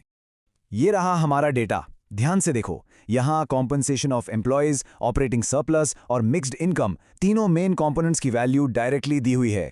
इससे हमारा पहला स्टेप यानी एनडीपीएफसी निकालना बहुत ही फास्ट हो जाएगा। इस क्वेश्चन में हमें नेशनल इनकम यानी एनएनपीएफसी कैलकुलेट करना है। याद रखना, नेशनल इनकम एनएनपीएफसी ही होता है। देखा, ये कितना आसान हो गया। स्टेप 1 में एनडीपीएफसी के लिए हम बस इन तीनों गिवन वैल्यूज को ऐड कर देंगे। 13,300 प्लस 5,000 प्लस 16,100, जिसका टोटल हुआ 34,400। ये आ गया हमारा एनडीपीएफसी। अब इसे नेशनल इनकम यानी एनएनपीएफसी में कन्वर्ट करना है। डोमेस्टिक से नेशनल जाने के लिए हम इसमें बस एनएफआईए ऐड कर देंगे, जो है 300। एक इंपॉर्टेंट टिप यहाँ, हमेशा चेक करो कि क्वेश्चन में net factor income from abroad लिखा है या टू अब्रॉड। अगर टू लिखा हो तो जो भी वैल्यू दी है उसका साइन रिवर्स हो जाता है। ये एक कॉमन ट्रैप है। तो 34,400 प्लस 300 हमारा फाइनल आंसर है 34,700 करोड़। बहुत बढ़िया। अब आप एक स्टैंडर्ड डिटेल प्रॉब्लम और एक डायरेक्ट प्रॉब्लम दोनों सॉल्व करना सीख गए हैं। आपका कॉन्फिडेंस बढ़ रहा होगा। चलिए अब आते हैं हमारे सेक्शन 5 और फाइनल और सबसे चैलेंजिंग क्वेश्चन पर, द मिसिंग वैल्यू चैलेंज। ये मिसिंग वैल्यू टाइप के क्वेश्चंस आपकी कंसेप्चुअल अंडरस्टैंडिंग को सही मायने में टेस्ट करते हैं, क्योंकि इसमें आपको फॉर्मूला सीधा नहीं उल्टा अप्लाई करना पड़ता है। आपको रिवर्स इंजीनियरिंग करनी पड़ती है। इस क्वेश्चन में देखिए, हमें ऑपरेटिंग सरप्लस ओएस कैलकुलेट करना है, लेकिन ध्यान से देखिए, हमें ओएस की कंपोनेंट्स जैसे रेंट, इंटरेस्ट या प्रॉफिट नहीं दिए गए हैं। इसका मतलब हम ओएस को डायरेक्ट कैलकुलेट नहीं कर सकते। हमको main income method formula NDPFC equal COE plus OS plus MI को ही यूज करना पड़ेगा। अब इसकी स्ट्रैटेजी समझो। हमारे मेन फॉर्मूला में ओएस है। अगर हमें ओएस निकालना है तो हमें बाकी दो चीजें पता होनी चाहिए, सीओई और एमआई, और साथ में एनडीपीएफसी। क्वेश्चन में सीओई और एमआई तो दिए हैं, लेकिन एनडीपीएफसी मिसिंग है। तो हमारा स्टेप 1 होगा एनडीपीएफसी को फाइंड करना, और हम एनडीपीएफसी क्वेश्चन में दिए गए जीडीपी एमपी से निकाल सकते हैं। ग्रोस से नेट जाने के लिए हम डेप्रीसिएशन माइनस करते हैं, और मार्केट प्राइस से फैक्टर कॉस्ट जाने के लिए हम एनआईटी माइनस करते हैं। तो चलिए स्टेप 1 में हम एनडीपीएफसी निकालते हैं। जीडीपी एमपी की वैल्यू है 4,000। इसमें से हम कंजम्पशन ऑफ फिक्स कैपिटल, जिसका दूसरा नाम डेप्रिसिएशन है, माइनस करेंगे, जो कि है 500, और फिर नेट इनडायरेक्ट टैक्स माइनस करेंगे, जो है 300। तो 4,000 माइनस 500 माइनस 300 हमारा एनडीपीएफसी आ गया 3,200 करोड़। ग्रेट। अब हम आते हैं स्टेप 2 पर। अब जब हमें एनडीपीएफसी की वैल्यू पता है, यानी 3,200, हम इनकम मेथड का मेन फॉर्मूला यूज करेंगे, NDPFC equals COE plus OS plus MI. हमारे पास एनडीपीएफसी है 3,200, सीओई है 800 और एमआई है 400। इन सब वैल्यूज को फॉर्मूला में डालेंगे। इक्वेशन बनेगी 3,200 इक्वल्स 800 प्लस ओएस प्लस 400। अब बस इस सिंपल इक्वेशन को ओएस के लिए सॉल्व करना है। तो 3,200 माइनस 800 माइनस 400 हमारा फाइनल आंसर आता है ऑपरेटिंग सरप्लस इज 2,000 करोड़। देखा आपने? इस क्वेश्चन से ये पता चलता है कि अगर आपके कॉन्सेप्ट्स क्लियर हैं तो आप इन फॉर्मूलाज को किसी भी तरह से यूज करके कोई भी मिसिंग वैल्यू फाइंड कर सकते हैं। ये इन फॉर्मूलाज की वर्सैटिलिटी है। चलिए अब हम आते हैं हमारे फाइनल सेक्शन 6 पर, final rules and exam tips. इस सेशन को समराइज करते हैं। मैं आपको कुछ गोल्डन रूल्स और कॉमन मिस्टेक्स बताऊंगा, जिन्हें याद रखकर आप एग्जाम्स में सिली मिस्टेक्स से बच सकते हैं और फुल मार्क्स स्कोर कर सकते हैं। इन्हें ध्यान से देखो और अपने नोट्स में लिख लो। पहली गलती, एम्प्लॉयज कंट्रीब्यूशन को इंक्लूड कर लेना। याद रखो, सिर्फ और सिर्फ एम्प्लॉयर्स कंट्रीब्यूशन को ही ऐड करना है। दूसरी गलती, एनएफआई टू अब्रॉड में साइन चेंज ना करना। हमेशा याद रखो फ्रॉम पॉजिटिव है और टू को नेगेटिव ट्रीट करना है। तीसरी गलती, अगर ऑपरेटिंग सरप्लस के अंदर प्रॉफिट ना दिया हो तो उसके सब पार्ट्स को ऐड करना भूल जाना। कॉर्पोरेट टैक्स, डिविडेंड और अनडिस्ट्रीब्यूटेड प्रॉफिट तीनों को जोड़ना है। और आखिरी और सबसे कॉमन गलती, अगर ऑपरेटिंग सरप्लस जैसा मेन कंपोनेंट डायरेक्ट दिया है तब भी गलती से उसके सब पार्ट्स जैसे रेंट और इंटरेस्ट को ऐड कर देना। रूल सिंपल है, अगर बाप यानी मेन कंपोनेंट दिया है तो बच्चों यानी सब पार्ट्स को इग्नोर करना है। तो आज आपने इनकम मेथड को थ्योरी से लेकर न्यूमेरिकल्स तक पूरी तरह से मास्टर कर लिया है। अब मैं आपके लिए एक सवाल छोड़ के जा रहा हूं। एग्जाम में जब तीनों मेथड्स मिक्स होकर आते हैं तो क्या अब आप किसी भी क्वेश्चन का डेटा देखकर कॉन्फिडेंटली पहचान सकते हैं कि वहां प्रोडक्शन मेथड लगेगा, इनकम मेथड लगेगा या आने वाला एक्सपेंडिचर मेथड? इसके बारे में जरूर सोचना, क्योंकि सही मेथड आइडेंटिफाई करना ही सोल्यूशन का पहला स्टेप है। Thank you for your attention. अगर ये एक्सप्लेनर आपको हेल्पफुल लगा तो इसे अपने सारे क्लासमेट्स और दोस्तों के साथ शेयर जरूर करना। मिलते हैं नेक्स्ट एक्सप्लेनर में। दोस्तों कैसे हैं आप सब? चलिए शुरू करते हैं। आज हम इकोनॉमिक्स का वो टॉपिक मास्टर करने वाले हैं जिससे एग्जाम्स में सबसे ज्यादा सवाल आते हैं, नेशनल इनकम। बहुत स्टूडेंट्स को इससे डर लगता है, कहते हैं कि सर फॉर्मूलाज याद नहीं होते, इतने सारे मेथड्स हैं, कंफ्यूज हो जाते हैं। लेकिन टेंशन मत लो, आज हम इस नेशनल इनकम के कोड को ऐसे क्रैक करेंगे ना कि आपको इसमें कभी कोई डाउट नहीं रहेगा। बस इसको एक पजल की तरह समझो जिसको सॉल्व करने के 3 अलग अलग रास्ते हैं, लेकिन तीनों ही सही हैं और हम एक एक रास्ते को पूरी डिटेल में आराम से एक्सप्लोर करेंगे। तो चलिए इस मास्टर क्लास में नेशनल इनकम के हर कॉन्सेप्ट को बिल्कुल क्रिस्टल क्लियर कर लेते हैं। ओके, तो ये है हमारा आज का रोड मैप, एकदम क्लियर एंड सिंपल। सबसे पहले हम समझेंगे कि आखिर एक ही चीज को नापने के 3 अलग अलग मेथड्स क्यों हैं। ये कॉन्सेप्ट क्लियर होना बहुत जरूरी है। फिर हम एक एक करके तीनों रास्तों को एक्सप्लोर करेंगे, the income method, the expenditure method और द प्रोडक्शन मेथड। उसके बाद आएगा हमारा सबसे important section, solving for missing clues. ये वो स्किल है जो आपको एग्जाम में बाकियों से आगे ले जाएगी। और आखिर में हम all roads lead to one में ये प्रूव करके देखेंगे कि आप कोई भी रास्ता चुनो, मंजिल हमेशा एक ही होती है। तो सबसे पहला सवाल यही उठता है, वाई 3 मेथड्स? एक ही तरीका काफी नहीं है क्या? देखो, इसका जवाब इकोनॉमिक्स के एक बहुत ही फंडामेंटल कॉन्सेप्ट में है जिसे हम सर्कुलर फ्लो ऑफ इनकम कहते हैं। अब ध्यान से समझो, एक इकोनॉमी में पैसा 3 फेज में घूमता रहता है। पहला फेज है प्रोडक्शन, जहां पर कंपनीज गुड्स और सर्विसेज बनाती हैं। दूसरा फेज है इनकम जनरेशन, जहां कंपनीज ये सामान बनाने के लिए जिन लोगों को काम पर रखती हैं, यानी लैंड, लेबर, कैपिटल, उन्हें पेमेंट करती हैं, रेंट, वेजेस और इंटरेस्ट के फॉर्म में। और तीसरा फेज है एक्सपेंडिचर, जहां पर लोग उसी इनकम को उन्हीं कंपनीज के बनाए हुए गुड्स और सर्विसेज पर खर्चा कर देते हैं। तो देखा आपने, प्रोडक्शन से इनकम हुई, इनकम से खर्चा हुआ और वो खर्चा वापस प्रोडक्शन में लग गया। ये एक सर्कल है। तो हमारे 3 मेथड्स इसी सर्कल को 3 अलग अलग पॉइंट से मेजर करते हैं। प्रोडक्शन मेथड पहले पॉइंट को, इनकम मेथड दूसरे को और एक्सपेंडिचर मेथड तीसरे को। इसीलिए लॉजिक के हिसाब से तीनों से आंसर तो सेम ही आना चाहिए ना। इस कॉन्सेप्ट को और आसान बनाते हैं। ये एनालॉजी देखो, मान लो आपको एक शहर जाना है और उस शहर तक पहुंचने के 3 अलग अलग रास्ते हैं। एक रास्ते पर पहाड़ आते हैं, दूसरे पर नदियां और तीसरे पर सुंदर गांव। तीनों रास्तों का सफर, उनके कंपोनेंट्स बिल्कुल अलग हैं, लेकिन चाहे आप कोई भी रास्ता लो, आपकी मंजिल, योर फाइनल डेस्टिनेशन वो शहर ही है। बिल्कुल इसी तरह इनकम मेथड का रास्ता वेजेस और प्रॉफिट से गुजरता है, एक्सपेंडिचर मेथड का रास्ता कंजम्पशन और इन्वेस्टमेंट से गुजरता है, लेकिन दोनों की मंजिल एक ही है, नेशनल इनकम। चलिए अब हम अपने पहले रास्ते पर निकलते हैं, द इनकम मेथड। जैसा कि नाम से ही साफ है, इस मेथड में हम क्या करते हैं, हम एक देश की डोमेस्टिक टेरिटरी के अंदर एक साल में जितनी भी फैक्टर इनकम्स जनरेट हुई हैं उन सबको बस जोड़ देते हैं। अब ये फैक्टर इनकम्स क्या होती हैं?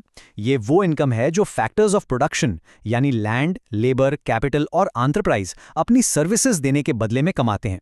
सिंपल भाषा में रेंट, वेजेस, इंटरेस्ट और प्रॉफिट। तो यहां हम नेशनल इनकम को कमाई के नजरिए से देख रहे हैं। यहां पर एक बहुत ही जरूरी बात है जिसमें स्टूडेंट्स अक्सर गलती करते हैं। एग्जाम में ये मत भूलना, जब आप इनकम मेथड से सारी फैक्टर इनकम्स को जोड़ते हो तो आप सीधा नेशनल इनकम पर नहीं पहुंचते। आपका जो पहला आउटपुट निकलता है वो होता है NDPFC। चलो इसके नाम को तोड़कर समझते हैं। नेट, इसका मतलब है कि इसमें से डेप्रिसिएशन पहले से ही माइनस किया हुआ है। डोमेस्टिक, इसका मतलब है कि ये सिर्फ देश की बाउंड्री के अंदर कमाई गई इनकम है। फैक्टर कॉस्ट, इसका मतलब है ये वो इनकम है जिस पर अभी तक गवर्नमेंट के टैक्सेस और सब्सिडीज का असर नहीं हुआ है। तो हमेशा याद रखो, इनकम मेथड से सीधा क्या मिलता है? NDPFC। तो अब देखते हैं कि NDPFC निकालते कैसे हैं। इसके 3 मेन कंपोनेंट्स हैं। पहला, कॉम्पनसेशन ऑफ एम्प्लॉयज यानी COE। इसमें एम्प्लॉयज को मिलने वाली हर चीज आती है, वेजेस और सैलरीज, चाहे कैश में हो या काइंड में, जैसे रहने के लिए घर मिल गया। और सबसे जरूरी चीज, employers contribution to social security, जैसे प्रोविडेंट फंड। याद रखो, सिर्फ एम्प्लॉयर का कंट्रीब्यूशन ऐड होता है, एम्प्लॉय का नहीं, क्योंकि एम्प्लॉय का कंट्रीब्यूशन तो उसकी सैलरी का ही हिस्सा है। दूसरा कंपोनेंट है ऑपरेटिंग सरप्लस। ये है प्रॉपर्टी और बिजनेस से होने वाली इनकम। इसके अंदर आते हैं रेंट, इंटरेस्ट और प्रॉफिट। और प्रॉफिट के भी आगे 3 हिस्से हो सकते हैं, डिविडेंड, कॉर्पोरेट टैक्स और रीटेन्ड अर्निंग्स।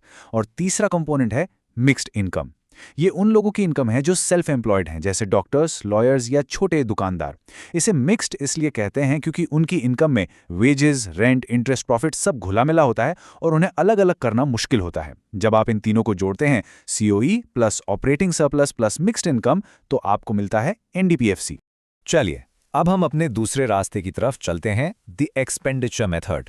यहां हमारा नजरिया एकदम बदल जाएगा। अब हम कमाई की नहीं, खर्चों की बात करेंगे। इस मेथड का सिंपल आइडिया यह है कि एक साल में एक इकोनॉमी के अंदर जितने भी फाइनल गुड्स एंड सर्विसेज बने हैं, उन पर जो टोटल खर्चा हुआ है, अगर हम उस सब खर्चे को जोड़ दें तो वो भी नेशनल इनकम के बराबर ही होगा। यहां फाइनल वर्ड पर ध्यान देना बहुत जरूरी है। हम इंटरमीडिएट गुड्स पर किया गया खर्चा नहीं गिनते ताकि डबल काउंटिंग की गलती ना हो। अब यहां पर एक की डिफरेंस देखो। जैसे इनकम मेथड से हमें NDPFC मिलता था, वैसे ही एक्सपेंडिचर मेथड से जब हम सारे फाइनल खर्चों को जोड़ते हैं तो हमें सीधा मिलता है GDPMP। चलो इसके नाम को भी डिकोड करते हैं। ग्रॉस, इसका मतलब है कि इसमें अभी डेप्रिसिएशन इंक्लूडेड है, माइनस नहीं हुआ है। डोमेस्टिक, मतलब ये भी डोमेस्टिक टेरिटरी के अंदर का ही खर्चा है। और मार्केट प्राइस, इसका मतलब है ये वो प्राइस है जिस पर सामान मार्केट में बिकता है, यानी इसमें नेट इनडायरेक्ट टैक्सेस का इफेक्ट ऑलरेडी शामिल है। देखा आपने, पहले मेथड से मिला नेट एट फैक्टर कॉस्ट और इस मेथड से मिल रहा है ग्रॉस एट मार्केट प्राइस। ये छोटे छोटे डिफरेंसेस ही एग्जाम में आपके मार्क्स बचाते हैं। तो GDPM के 4 पिलर्स हैं। पहला, प्राइवेट फाइनल कंजम्पशन एक्सपेंडिचर, ये हम और आप जैसे लोगों का खर्चा है। दूसरा, गवर्नमेंट फाइनल कंजम्पशन एक्सपेंडिचर, ये सरकार का खर्चा है, जैसे डिफेंस या रोड्स बनाने पर। तीसरा, और ये बहुत इंपॉर्टेंट है, ग्रॉस डोमेस्टिक कैपिटल फॉर्मेशन, जिसे हम इन्वेस्टमेंट एक्सपेंडिचर भी कहते हैं। इसके 2 हिस्से होते हैं, एक तो ग्रॉस फिक्स्ड कैपिटल फॉर्मेशन यानी मशीनरी या बिल्डिंग पर खर्चा, और दूसरा है चेंज इन स्टॉक यानी साल के एंड में जो बिना बिका माल बच गया उसकी वैल्यू। और चौथा कंपोनेंट है नेट एक्सपोर्ट्स, इसे हम X-M से लिखते हैं, यानी एक्सपोर्ट्स माइनस इंपोर्ट्स। हम एक्सपोर्ट्स को जोड़ते हैं क्योंकि वो हमारे देश में बने हैं, और इंपोर्ट्स को घटाते हैं क्योंकि उन पर खर्चा तो हमने किया पर वो बने कहीं और थे। इन चारों को जब आप जोड़ते हो, PFCE plus GFCE plus GDCF plus net exports, तो आपको मिलता है GDPMP। अब आते हैं अपने तीसरे और आखिरी रास्ते पर, दी प्रोडक्शन मेथड। इसका एक और नाम है दी वैल्यू एडेड मेथड, और ये नाम इसके काम को बेहतर तरीके से बताता है। इस मेथड में ना तो हम इनकम देखते हैं ना ही खर्चा। यहाँ हम ये देखते हैं कि इकोनॉमी में हर एक यूनिट, एक किसान से लेकर एक बड़ी कार फैक्ट्री तक, प्रोडक्शन के प्रोसेस में कितनी वैल्यू ऐड कर रही है। इसका फॉर्मूला बहुत सिंपल है। वैल्यू एडेड निकालने के लिए हम करते हैं value of output minus intermediate consumption. Value of output का मतलब है कि एक फर्म ने कितने का सामान बनाया, और इंटरमीडिएट कंजम्पशन का मतलब है उस सामान को बनाने में जो रॉ मटेरियल लगा उसकी कॉस्ट। जैसे एक बेकर के लिए उसके ब्रेड की टोटल सेल वैल्यू है वैल्यू ऑफ आउटपुट, और आटा, चीनी जो उसने खरीदा वो है इंटरमीडिएट कंजम्पशन। जब हम इनको माइनस करते हैं तो हमें मिलता है gross value added at market price, यानी GVAMP। और जब हम इकोनॉमी की सारी फर्म्स का GVAMP जोड़ देते हैं तो हमें मिलता है GDPMP। हाँ, बिल्कुल सही सुना आपने, प्रोडक्शन मेथड से भी GDPMP ही निकलता है, बिल्कुल एक्सपेंडिचर मेथड की तरह। यहां तक हमने तीनों रास्ते देख लिए हैं। अब हम आ गए हैं इस मास्टर क्लास के सबसे क्रूशियल पार्ट पर, वो प्रो मूव जो आपको एग्जाम में बाकी सबसे आगे कर देगा। देखो, एग्जाम में क्वेश्चन हमेशा सीधा सीधा नहीं आता। एग्जामिनर जानबूझकर कुछ वैल्यूज छुपा देता है और आपको उन्हें ढूंढना पड़ता है। तो अगर कोई क्लू मिसिंग हो तो उसे सॉल्व कैसे करें? चलिए, अब डिटेक्टिव बनने का टाइम है। चलो एक सिचुएशन सोचो। आप एक्सपेंडिचर मेथड से सवाल सॉल्व कर रहे हो और आपको फाइनल आंसर तक जाने के लिए डेप्रीसिएशन की वैल्यू चाहिए, लेकिन क्वेश्चन में डेप्रीसिएशन कहीं लिखा ही नहीं है। तो क्या करोगे? क्वेश्चन छोड़ दोगे? बिल्कुल नहीं, एग्जामिनर ने क्लू जरूर दिया होगा, बस वो थोड़ा छुपा हुआ है। यही है मास्टर ट्रिक। आपको हमेशा रिलेटेड एग्रीगेट्स ढूंढने हैं। इकोनॉमिक्स में ग्रॉस और नेट के बीच का जो पुल है वो हमेशा डेप्रीसिएशन होता है। हमेशा याद रखो, ग्रॉस का मतलब टोटल और नेट का मतलब है टोटल में से घिसावट यानी डेप्रीसिएशन निकालकर। तो इसका सीधा सा मतलब हुआ gross minus net equals depreciation. यही आपका मास्टर फॉर्मूला है। और ये स्लाइड इस बात को एकदम साफ साफ दिखा रही है। देखिए, अगर क्वेश्चन में आपको ग्रॉस डोमेस्टिक कैपिटल फॉर्मेशन की वैल्यू दी है मान लो 300 और नेट फिक्स्ड कैपिटल फॉर्मेशन की वैल्यू दी है मान लो 200, साथ में चेंज इन स्टॉक भी दिया है 50। अब बस इनके नामों को ध्यान से देखो। एक है ग्रॉस डोमेस्टिक, दूसरा है नेट फिक्स्ड। हमें पता है कि ग्रॉस डोमेस्टिक कैपिटल फॉर्मेशन के दो हिस्से होते हैं, ग्रॉस फिक्स्ड कैपिटल फॉर्मेशन और चेंज इन स्टॉक। और हमें यह भी पता है कि ग्रॉस फिक्स्ड और नेट फिक्स्ड का डिफरेंस डेप्रिसिएशन होता है। तो बस वैल्यूज डाल दो। GDCF है 300, NFCF है 200 और चेंज इन स्टॉक है 50। इक्वेशन बनेगी 300 is equal to 200 plus depreciation plus 50। Simple maths है, आपका मिसिंग क्लू डेप्रिसिएशन आ जाएगा 50। देखा, एग्जामिनर ने आपको सब कुछ दिया था, बस थोड़ा सा दिमाग लगाना था। चलो एक और ट्रिकी सिचुएशन देखते हैं। मान लो आपको सब्सिडीज की वैल्यू निकालनी है और वो भी क्वेश्चन में सीधे सीधे नहीं दी। अब क्या करेंगे? फिर से हम एग्रीगेट्स के बीच के गोल्डन रूल्स का यूज करेंगे। इस बार हम फैक्टर कॉस्ट और मार्केट प्राइस के कनेक्शन का इस्तेमाल करेंगे। हमेशा याद रखो, फैक्टर कॉस्ट वो फैक्ट्री कॉस्ट है। जब वो चीज मार्केट में आती है तो गवर्नमेंट उस पर इनडायरेक्ट टैक्सेस लगाती है, जिससे प्राइस बढ़ जाता है, और कभी कभी सब्सिडीज देती है, जिससे प्राइस कम हो जाता है। इन दोनों के नेट इफेक्ट को कहते हैं नेट इनडायरेक्ट टैक्सेस या NIT। तो हमारा मास्टर फॉर्मूला बना market price is equal two factor cost plus NIT। अब अगर क्वेश्चन में आपको किसी भी चीज का MP और FC वर्जन दोनों दिए हैं, जैसे GDP MP और GDP FC, तो आप उनका डिफरेंस निकालकर सीधा NIT फाइंड कर सकते हो। और एक बार NIT मिल गया और क्वेश्चन में इनडायरेक्ट टैक्सेस दिए हैं, तो आप आराम से सब्सिडीज निकाल लोगे। तो अब हम अपने सफर के आखिरी पड़ाव पर हैं। हमने 3 अलग अलग रास्ते देखे, उनके कंपोनेंट समझे और छुपे हुए क्लूज को ढूंढना भी सीख लिया। अब टाइम आ गया ये प्रूव करने का कि क्या सच में ये सारे रास्ते एक ही मंजिल पर पहुंचाते हैं। चलिए इस स्लाइड पर एक क्विक रिकैप देखते हैं। यहाँ एक साइड बाय साइड कंपैरिजन है। इनकम मेथड के कंपोनेंट्स हैं COE, ऑपरेटिंग सरप्लस और मिक्स्ड इनकम, और इससे हमें मिलता है NDPFC। दूसरी तरफ एक्सपेंडिचर मेथड के कंपोनेंट्स हैं PFC, GFC, GDCF और नेट एक्सपोर्ट्स, और इससे हमें मिलता है GDP MP। कंपोनेंट्स बिल्कुल अलग, स्टार्टिंग पॉइंट्स बिल्कुल अलग। एक नेट है, एक ग्रॉस है, एक फैक्टर कॉस्ट पर है, दूसरा मार्केट प्राइस पर। लेकिन जब हम इन दोनों अलग अलग एग्रीगेट्स को कन्वर्ट करके अपनी फाइनल मंजिल यानी नेशनल इनकम, जिसे हम NNPFC कहते हैं, उस पर लाते हैं, तो जादू हो जाता है। दोनों मेथड से आंसर एकदम सेम आता है, 1150। ये हमारा सबसे बड़ा प्रूफ है। इससे ये साबित होता है कि आप चाहे इनकम से शुरू करो या एक्सपेंडिचर से, अगर आपने सारे स्टेप्स और कन्वर्जन्स ठीक से किए हैं, जैसे ग्रॉस से नेट पर जाने के लिए डेप्रिसिएशन माइनस करना, डोमेस्टिक से नेशनल पर जाने के लिए NFIA ऐड करना और मार्केट प्राइस से फैक्टर कॉस्ट पर जाने के लिए NIT माइनस करना, तो आपका फाइनल आंसर हमेशा हमेशा सेम ही आएगा। तो आखिर में बस इतना ही कहना है, एग्जाम में जब भी नेशनल इनकम का न्यूमेरिकल आए तो घबराना बिल्कुल नहीं है। बस ये लाइन याद रखना, कंपोनेंट्स अलग हैं लेकिन मंजिल एक ही है। आपको जो मेथड सबसे आसान लगे उसे कॉन्फिडेंस से चूज करो, उसके स्टेप्स को आराम से फॉलो करो और आप सही आंसर तक जरूर पहुंचोगे। आई होप इस मास्टर क्लास ने आपके सारे डाउट्स क्लियर कर दिए होंगे। All the best for your exams. Welcome everyone. इस एक्सप्लेनर में हम नेशनल इनकम के कुछ सबसे इंपॉर्टेंट, सबसे क्रूशियल मिक्स न्यूमेरिकल सॉल्व करने वाले हैं। हम इसमें प्रोडक्शन, इनकम और एक्सपेंडिचर तीनों मेथड्स कवर करेंगे। एक बात समझ लो, ये बोर्ड एग्जाम्स के लिए बहुत इंपॉर्टेंट क्वेश्चंस हैं, तो इन पर पूरा ध्यान देते हैं। चलो लेट्स गेट स्टार्टेड। ओके, सो ये रहा हमारा आज का प्लान, हमारा रोड मैप। सबसे पहले हम प्रोडक्शन मेथड का एक पूरा न्यूमेरिकल सॉल्व करेंगे फ्रॉम स्टार्ट टू फिनिश। फिर हम इनकम और एक्सपेंडिचर मेथड को साइड बाय साइड अप्रोच करेंगे। This is a great way to verify your answers. उसके बाद आएगा सबसे ट्रिकी पार्ट, जो मिसिंग कंपोनेंट वाले क्वेश्चंस होते हैं ना, उन्हें टैकल करेंगे। और आखिर में मैं आपको कुछ फाइनल टेकअवेज और प्रो टिप्स दूंगा। तो ये एक कंप्लीट रिवीजन लेक्चर है। Let's begin. चलिए शुरू करते हैं हमारे पहले सेक्शन से, द प्रोडक्शन मेथड। हम यहाँ से इसलिए स्टार्ट कर रहे हैं ताकि आगे के जो कॉम्प्लेक्स प्रॉब्लम्स हैं उनके लिए एक सॉलिड, एक स्ट्रॉन्ग फाउंडेशन बन जाए। तो ये है हमारा पहला क्वेश्चन। हमें इस डेटा से 3 चीजें कैलकुलेट करनी है। Number 1 value of output, number 2 intermediate consumption और number 3 net value added at factor cost यानी NVAFC। चलिए एक एक करके इन सबको सॉल्व करते हैं।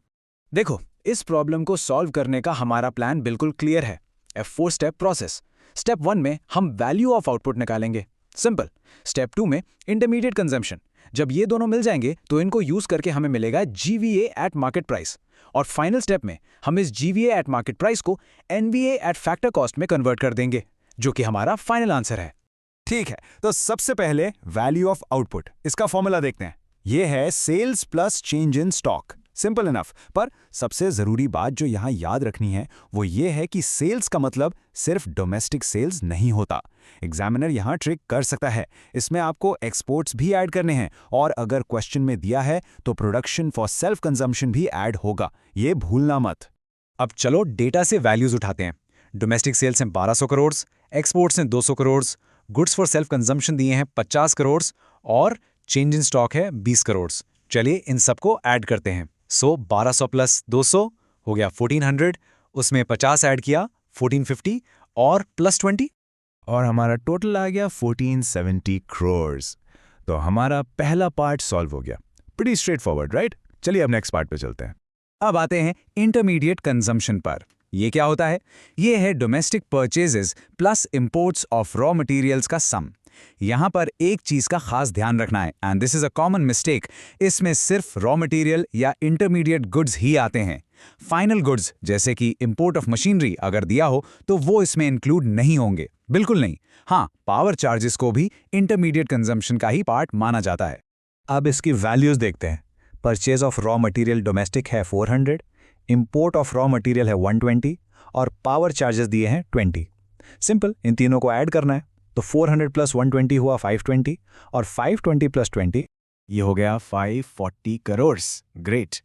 तो हमारा इंटरमीडिएट कंजम्पशन भी कैलकुलेट हो गया। अब हम फाइनल आंसर के बहुत बहुत करीब हैं।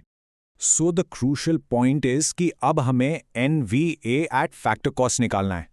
पहले हम GVA एट मार्केट प्राइस निकालेंगे, जिसका फॉर्मूला है value of output minus intermediate consumption. जब GVA एट मार्केट प्राइस आ जाएगा तो हम उसे NVA एट फैक्टर कॉस्ट में कन्वर्ट करेंगे। उसके लिए हम डिप्रिसिएशन और नेट इनडायरेक्ट टैक्सेस यानी NIT दोनों को सब्सट्रैक्ट करेंगे। ओके, चलिए कैलकुलेशन करते हैं। GVA एट मार्केट प्राइस हुआ 1470 माइनस 540 यानी 930 करोड़।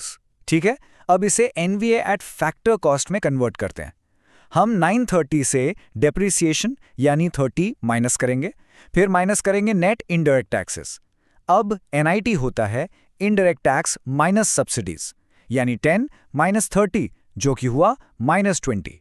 तो इक्वेशन बनेगी 930 minus 30 minus and in brackets minus 20, और आपको पता है माइनस माइनस प्लस हो जाता है। तो ये हुआ 930 माइनस 30 प्लस 20 और हमारा फाइनल आंसर आता है 900 crore. And that's our first problem solved. Alright, अब चलते हैं नेक्स्ट सेक्शन पर। यहाँ हम इनकम और एक्सपेंडिचर दोनों मेथड्स यूज करेंगे और एक बहुत इंपॉर्टेंट एग्जाम ट्रिक सीखेंगे। दोनों मेथड से आंसर हमेशा हमेशा सेम आना चाहिए। ये आपके लिए एग्जाम में एक पावरफुल वेरिफिकेशन टूल है। सवाल है कि हमें GNP एट मार्केट प्राइस निकालना है और इसके लिए दोनों मेथड्स यूज करने हैं, इनकम भी और एक्सपेंडिचर भी। Let's see how this works. This is a very common board exam question type. एक क्विक कंपैरिजन देखिए। इनकम मेथड वो फैक्टर इनकम्स को सम करके हमें सीधा NDP एट फैक्टर कॉस्ट देता है। वहीं दूसरी तरफ एक्सपेंडिचर मेथड फाइनल एक्सपेंडिचर्स को सम करके हमें GDP एट मार्केट प्राइस देता है। तो दोनों के स्टार्टिंग पॉइंट्स अलग हैं, कंपोनेंट्स बिल्कुल अलग हैं, पर आखिर में the final answer must be the same. चलो पहले इनकम मेथड से ट्राई करते हैं। प्लान सिंपल है। स्टेप 1 में हम NDP एट फैक्टर कॉस्ट निकालेंगे, जो कि है compensation of employees plus operating surplus plus mixed income का सम। फिर स्टेप 2 में इस NDP_FC को हम GNP_MP में कन्वर्ट कर देंगे। चलिए वैल्यूज पुट करते हैं। कॉम्पेंसेशन ऑफ एम्प्लॉइज के लिए हम वेजेस एंड सैलरीज यानी 520 और एम्प्लॉयर्स कंट्रीब्यूशन यानी 100 को ऐड करेंगे। एक चीज याद रखिए, एम्प्लॉयज कंट्रीब्यूशन इसमें कभी नहीं आता। ऑपरेटिंग सरप्लस डायरेक्ट 190 दिया हुआ है। मिक्स्ड इनकम इस क्वेश्चन में नहीं है तो उसे 0 लेंगे। इन सबको टोटल करने पर हमें मिलता है 810 करोड़। ये है हमारा NDP एट फैक्टर कॉस्ट। अब इसे 810 को कन्वर्ट करते हैं। हमें जाना है NDP एट फैक्टर कॉस्ट से GNP एट मार्केट प्राइस तक। तो नेट से ग्रॉस जाने के लिए डेप्रिसिएशन ऐड करेंगे +30। डोमेस्टिक से नेशनल जाने के लिए net factor income from abroad यानी NFIA ऐड करेंगे जो कि -5 है। और फैक्टर कॉस्ट से मार्केट प्राइस जाने के लिए नेट इनडायरेक्ट टैक्सेस यानी NIT ऐड करेंगे +105। कैलकुलेशन के बाद आंसर आता है 940 crore. Now, let's move to the expenditure method and see how this builds. यहाँ प्लान थोड़ा अलग है। पहले हम GDP एट मार्केट प्राइस निकालेंगे, जिसके कंपोनेंट्स हैं private consumption, government spending, investment और नेट एक्सपोर्ट्स। फिर इस जीडीपी एमओपी को हम जीएनपी एमओपी में कन्वर्ट करेंगे। वैल्यूज देखते हैं। प्राइवेट फाइनल कंजम्पशन एक्सपेंडिचर है 600, गवर्नमेंट फाइनल कंजम्पशन एक्सपेंडिचर है 200। अब यहाँ ध्यान दीजिए, ग्रॉस डोमेस्टिक कैपिटल फॉर्मेशन के लिए क्वेश्चन में नेट कैपिटल फॉर्मेशन दिया है 100। इसे ग्रॉस बनाने के लिए हम इसमें डिप्रिसिएशन 30 ऐड करेंगे, तो ये हो गया 130 और नेट एक्सपोर्ट्स हैं 15। इन सब का टोटल आता है 945 crores। And this brilliantly illustrates the magic. Income method से हमारा GNP-MP आया था 940 crores। अब एक्सपेंडिचर मेथड से देखते हैं। हमारा GNP-MP आया 945, इसे GNP-MP में कन्वर्ट करने के लिए बस NFIA ऐड करना है, तो 945 प्लस अ -5 इज 940 crores। देखा आपने, दोनों आंसर्स परफेक्टली मैच कर गए। ये एग्जाम में क्रॉस चेक करने का सबसे बेस्ट तरीका है। अब आते हैं सबसे इंटरेस्टिंग और थोड़े से चैलेंजिंग टाइप के क्वेश्चंस पर। मैं इनको कहता हूं पजल क्वेश्चंस। यहां क्या होता है, आपको एक नेशनल इनकम एग्रीगेट दे दिया जाता है, लेकिन एक छोटा सा कंपोनेंट मिसिंग होता है और आपको एक डिटेक्टिव की तरह उस मिसिंग कंपोनेंट को ढूंढना है। पहला challenge, find the hidden depreciation. हमें ग्रॉस डोमेस्टिक कैपिटल फॉर्मेशन दिया है, नेट फिक्स्ड कैपिटल फॉर्मेशन दिया है और चेंज इन स्टॉक भी दिया है, लेकिन डिप्रिसिएशन कहीं नहीं है। सोचिए इसे कैसे निकालेंगे। हर पजल में एक क्लू होता है। यहां पर क्लू ये है कि आपको दो अलग अलग तरह के कैपिटल फॉर्मेशन फिगर्स दिए गए हैं, एक ग्रॉस डोमेस्टिक और एक नेट फिक्स्ड। जब भी क्वेश्चन में ऐसा हो तो समझ जाइए कि इन्हीं की मदद से मिसिंग वैल्यू निकलेगी। दिस इज द की। इस पजल को सॉल्व करने के लिए ये है master formula. Gross domestic capital formation इन 3 चीजों से बनता है, net fixed capital formation plus depreciation plus change in stock. Logic समझिए, नेट से ग्रॉस पे जाने के लिए हम डेप्रिसिएशन ऐड करते हैं और फिक्स से डोमेस्टिक पर जाने के लिए हम चेंज इन स्टॉक ऐड करते हैं।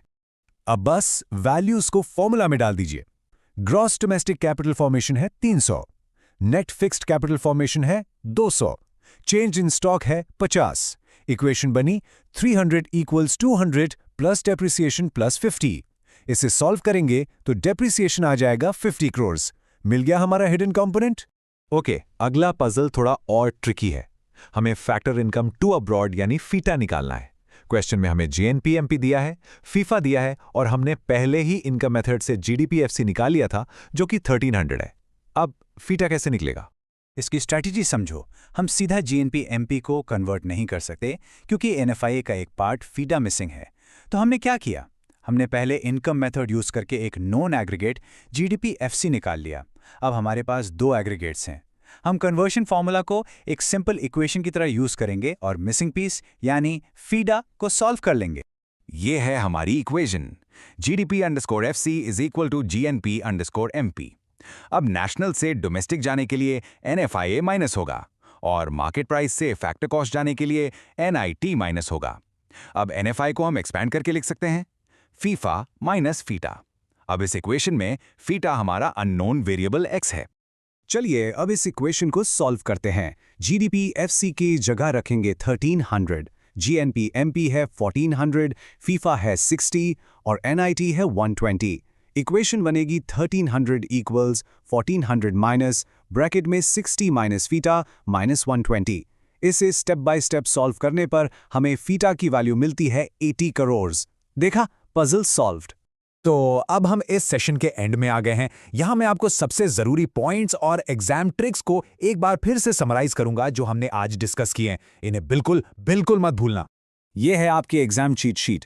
पहला, हमेशा चेक करो कि कैपिटल फॉर्मेशन नेट है या ग्रॉस और फिक्स्ड है या डोमेस्टिक। दूसरा, याद रखो कॉम्पेंसेशन ऑफ एम्प्लॉयज में सिर्फ एम्प्लॉयर का कॉन्ट्रीब्यूशन आता है, एम्प्लॉय का नहीं। तीसरा, अगर कोई कंपोनेंट मिसिंग है तो घबराओ मत, दूसरे मेथड या फॉर्मूला से उसे ढूंढो। चौथा, इनकम और एक्सपेंडिचर मेथड से आंसर वेरीफाई करना मत भूलना।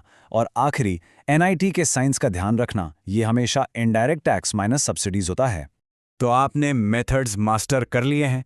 फुल मार्क्स स्कोर करने के लिए अब आपका अगला टारगेट कौन सा कॉन्सेप्ट है, इस पर सोचिए और अपनी तैयारी को जारी रखिए। उम्मीद है ये एक्सप्लेनर आपके लिए बहुत हेल्पफुल रहा। All the very best. Hello students, चलो आज एक बहुत इंपॉर्टेंट टॉपिक कवर करते हैं। एक ऐसा टॉपिक जहां पर एग्जाम में सबसे ज्यादा मार्क्स कटने के चांस होते हैं, and that is the precautions for calculating national income. आज हम डिटेल में समझेंगे कि आखिर कौन सा आइटम नेशनल इनकम में इंक्लूड होगा और कौन सा नहीं। Okay, so let's get straight into it. I am sure आप सबने प्रोडक्शन, इनकम और एक्सपेंडिचर मेथड के फॉर्मूलाज तो अच्छे से रट्टा मार लिए होंगे, but let me tell you, the secret isn't just in the formulas. असली गेम है रूल्स का, ये जानने का कि क्या इंक्लूड करना है और क्या एक्सक्लूड करना है। यही वो चीज़ है जो आपको एग्जाम के कॉमन ट्रैप से बचाएगी। तो ये है हमारा आज का प्लान। हम एक एक करके हर मेथड के रूल्स को आराम से समझेंगे। Will start with the production method, फिर उसकी सबसे बड़ी प्रॉब्लम डबल काउंटिंग को टैकल करेंगे। उसके बाद इनकम और एक्सपेंडिचर मेथड्स के रूल्स, एंड फाइनली आपके लिए एक final revision guide. So focus रखिए। Right, so let's kick things off with the production method, जिसको हम वैल्यू एडेड मेथड भी कहते हैं। अब फॉर्मूला तो आपको पता ही है, GVA SMP equals sales plus change in stock minus intermediate consumption. But as I said, the real test is in the details. Formula याद होना एक बात है, बट इन प्रिकॉशंस के बिना न्यूमेरिकल सॉल्व करना ऑलमोस्ट इम्पॉसिबल है। ओके, पहला एंड सबसे important rule, second hand goods की जो सेल वैल्यू है वो काउंट नहीं होगी। सिंपल रीजन है, जब वो सामान पहली बार बना था उसकी वैल्यू उस साल की नेशनल इनकम में ऑलरेडी काउंट हो चुकी है। अगर एक ही कार 5 बार बिक रही है तो हम उसकी वैल्यू 5 बार काउंट नहीं कर सकते, राइट? बट उस कार को बिकवाने में जो कमीशन या ब्रोकरेज मिलती है वो एक नई सर्विस है। It's a fresh service being provided in the current year, इसलिए वो कमीशन जरूर इंक्लूड होगा। अब इसको ध्यान से समझो। मान लो एक फार्मर ने गेहूं उगाया, उसने 90% मार्केट में बेच दिया, लेकिन 10% अपनी फैमिली के लिए रख लिया। तो क्या हम उस 10% को इग्नोर कर देंगे? नो वे। उसकी भी वैल्यू नेशनल इनकम में ऐड करनी है, क्योंकि वो गुड्स मार्केट के लिए ही प्रोड्यूस हुए थे। अगर हम उसको छोड़ देंगे तो हमारी नेशनल इनकम कम यानी अंडर एस्टिमेट हो जाएगी। रिमेंबर, जब हम न्यूमेरिकल्स करते हैं, प्रोडक्शन फॉर सेल्फ कंजम्पशन को हम अलग से ऐड करते हैं। ये तो मेथड का कोर प्रिंसिपल है। We only, and I mean only, count the value of final goods. Intermediate goods की वैल्यू ऑलरेडी फाइनल गुड में शामिल होती है। जैसे एक टेबल की कीमत में उसमें लगी लकड़ी, कील, ग्लू, सबकी कीमत ऑलरेडी इंक्लूडेड है। दैट्स एग्जैक्टली वाई हम GVMP के फॉर्मूला में से इंटरमीडिएट कंजम्पशन को माइनस करते हैं। ये माइनस करना भूल गए तो डबल काउंटिंग हो जाएगी और नेशनल इनकम ओवर एस्टिमेट हो जाएगा। Okay, now here's a very important exception. देखो, हमने प्रोडक्शन फॉर सेल्फ कंजम्पशन को इंक्लूड किया था, लेकिन सर्विसेज फॉर सेल्फ कंजम्पशन को इंक्लूड नहीं करते। For example, the services of a housewife या आपके पेरेंट्स जो आपके लिए इतना कुछ करते हैं, उनकी वैल्यू है, इनफैक्ट उनकी वैल्यू प्राइसलेस है। बट द प्रॉब्लम इज, उसको मॉनेटरी टर्म्स में, पैसों में मेजर करना आसान नहीं है, इसीलिए इनको नेशनल इनकम कैलकुलेशन से एक्सक्लूड किया जाता है।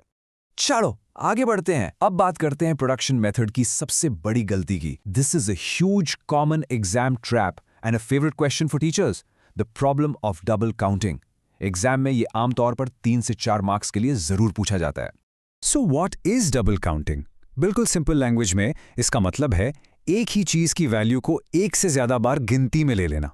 ये गलती तब होती है जब हम फाइनल गुड्स के साथ साथ गलती से इंटरमीडिएट गुड्स की वैल्यू को भी ऐड कर लेते हैं। और इससे होता क्या है, हमारा नेशनल इनकम आसमान छूने लगता है, जो कि कंप्लीटली गलत है। चलो इसको अब बेटर वे में समझें एक एग्जाम्पल से। तो देखिए, ये है एक ब्रेड की कहानी। जर्नी शुरू हुई फार्मर से, जिसने फ्लावर मिल को 400 रुपए का गेहूं बेचा। फिर फ्लावर मिल ने उसका आटा बनाकर बेकर को 600 रुपए में बेचा। बेकर ने उस आटे से ब्रेड बनाई और शॉपकीपर को 800 में दी, और फाइनली शॉपकीपर ने वो ब्रेड कंज्यूमर को यानी हमको 900 रुपए में बेची। अब अगर कोई नया स्टूडेंट सोचेगा कि टोटल प्रोडक्शन निकालने के लिए सारी सेल्स को ऐड कर दो, यानी 400 प्लस 600 प्लस 800 प्लस 900, तो टोटल आएगा 2700 rupees. And this is absolutely wrong, क्योंकि सोचो, जो फार्मर का 400 रुपीज़ का गेहूं था वो 600 में भी शामिल है, 800 में भी शामिल है और 900 में भी। उसकी वैल्यू बार बार काउंट हो गई। This is the classic problem of double counting. तो इस गलती को आखिर ठीक कैसे करें? There are 2 ways। पहला है फाइनल आउटपुट मेथड। बड़ा सिंपल है, सिर्फ उस प्रोडक्ट की वैल्यू लो जो फाइनली कंज्यूमर को बेची गई। इस केस में वो है 900 रुपए। बाकी सब इंटरमीडिएट ट्रांजैक्शंस को भूल जाओ। The second method is the value added method. यहाँ हम हर स्टेज पर ऐड हुई वैल्यू को गिनते हैं। फार्मर ने 400 की वैल्यू ऐड की, फ्लावर मिल ने 400 की चीज को 600 का बनाया यानी 200 ऐड किए, बेकर ने 600 से 800 किया यानी उसने भी 200 ऐड किए, और शॉपकीपर ने 800 से 900 किया यानी 100 ऐड किए। इन सबको टोटल करो, 400 प्लस 200 प्लस 200 प्लस 100, और देखो यहां भी आंसर 900 ही आता है। दोनों मेथड से answer will be the same. चलिए अब हम मूव करते हैं अपने दूसरे मेथड पर, द इनकम मेथड। इसमें हम फैक्टर इनकम्स को ऐड करते हैं, राइट? यानी compensation of employees, rent, royalty, interest and profit. अब आप देखोगे कि यहाँ भी कुछ रूल्स प्रोडक्शन मेथड जैसे ही कॉमन मिलेंगे। So what's the golden rule here? Simple, ऐसी कोई भी इनकम जिसके बदले में कोई प्रोडक्टिव सर्विस ना दी गई हो, वो नेशनल इनकम में काउंट नहीं होगी। For example, old age pension, scholarships या गिफ्ट्स, ये सब ट्रांसफर पेमेंट्स हैं। ये इनकम है बट प्रोडक्टिव नहीं है, सो दे आर एक्सक्लूडेड। सिमिलरली, कोई इलीगल एक्टिविटी से इनकम हो, ब्लैक मनी हो या फिर लॉटरी जीतने जैसी विंडफॉल गेन्स हो, इन सबको भी हम इंक्लूड नहीं करते क्योंकि इनके पीछे कोई प्रोडक्टिव एक्टिविटी नहीं है। Hey look, ये रूल फिर से आ गया, and that should tell you how incredibly important this is. Let me repeat it one more time. Second hand goods को बेचने से जो इनकम होती है वो इंक्लूड नहीं होगी, बट उस पर जो कमीशन या ब्रोकरेज कमाया जाता है वो हमेशा इंक्लूड होगा। और ये रूल तीनों मेथड्स, प्रोडक्शन, इनकम और एक्सपेंडिचर, सब पर लागू होता है। ये बिल्कुल सेकेंड हैंड गुड्स जैसा ही केस है। शेयर्स, बॉन्ड्स या डिबेंचर्स बेचने से जो इनकम होती है वो भी काउंट नहीं होगी, क्योंकि इससे कोई नया प्रोडक्शन नहीं हो रहा। ये तो सिर्फ ओनरशिप का ट्रांसफर है, एक कागज एक हाथ से दूसरे हाथ में जा रहा है, that's it. These are just paper claims. But जो ब्रोकर इनको खरीदने बेचने में हेल्प करता है, उसकी ब्रोकरेज उसकी फैक्टर इनकम है। उसने एक सर्विस दी है, इसलिए वो जरूर काउंट होगी। Now, just like we had production for self-consumption, यहाँ पर है imputed rent। अगर आप अपने ही घर में रह रहे हैं तो टेक्निकली आप कोई रेंट नहीं दे रहे हैं, लेकिन उस घर की एक एस्टिमेटेड या imputed rent value national income में ऐड की जाती है। इसका लॉजिक सिंपल है, अगर आप उस घर में नहीं रहते तो आप उसे रेंट पर दे सकते थे और इकोनॉमी में एक इनकम जनरेट होती। So to keep the calculation consistent, we include its imputed value. Okay, here we are at our final method, the expenditure method.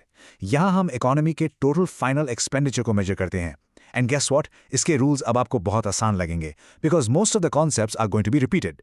यहाँ पर आप एक सिंपल लॉजिक याद रखो, जिन चीजों से हुई इनकम को हमने काउंट नहीं किया, उन पर किया गया खर्चा भी काउंट नहीं होगा। Make sense, right? तो expenditure on intermediate goods, no, to avoid double counting. Expenditure on transfer payments, जैसे किसी को गिफ्ट देना, nope. Expenditure on second hand goods, बिल्कुल नहीं, वो पहले काउंट हो चुके हैं। और expenditure on financial assets like shares and bonds, उसे भी एक्सक्लूड करना है। सरप्राइज सरप्राइज, ये पॉइंट एग्जाम में भूलना मना है। ये रूल तीसरी बार आ रहा है, so listen carefully. Second hand good पर किया गया खर्चा काउंट नहीं होगा, लेकिन उसको खरीदने या बेचने में जो ब्रोकरेज दी गई है वो जरूर काउंट होगी, क्योंकि वो एक नई सर्विस पर किया गया फाइनल कंजम्पशन एक्सपेंडिचर है। Okay guys, let's bring it all together now.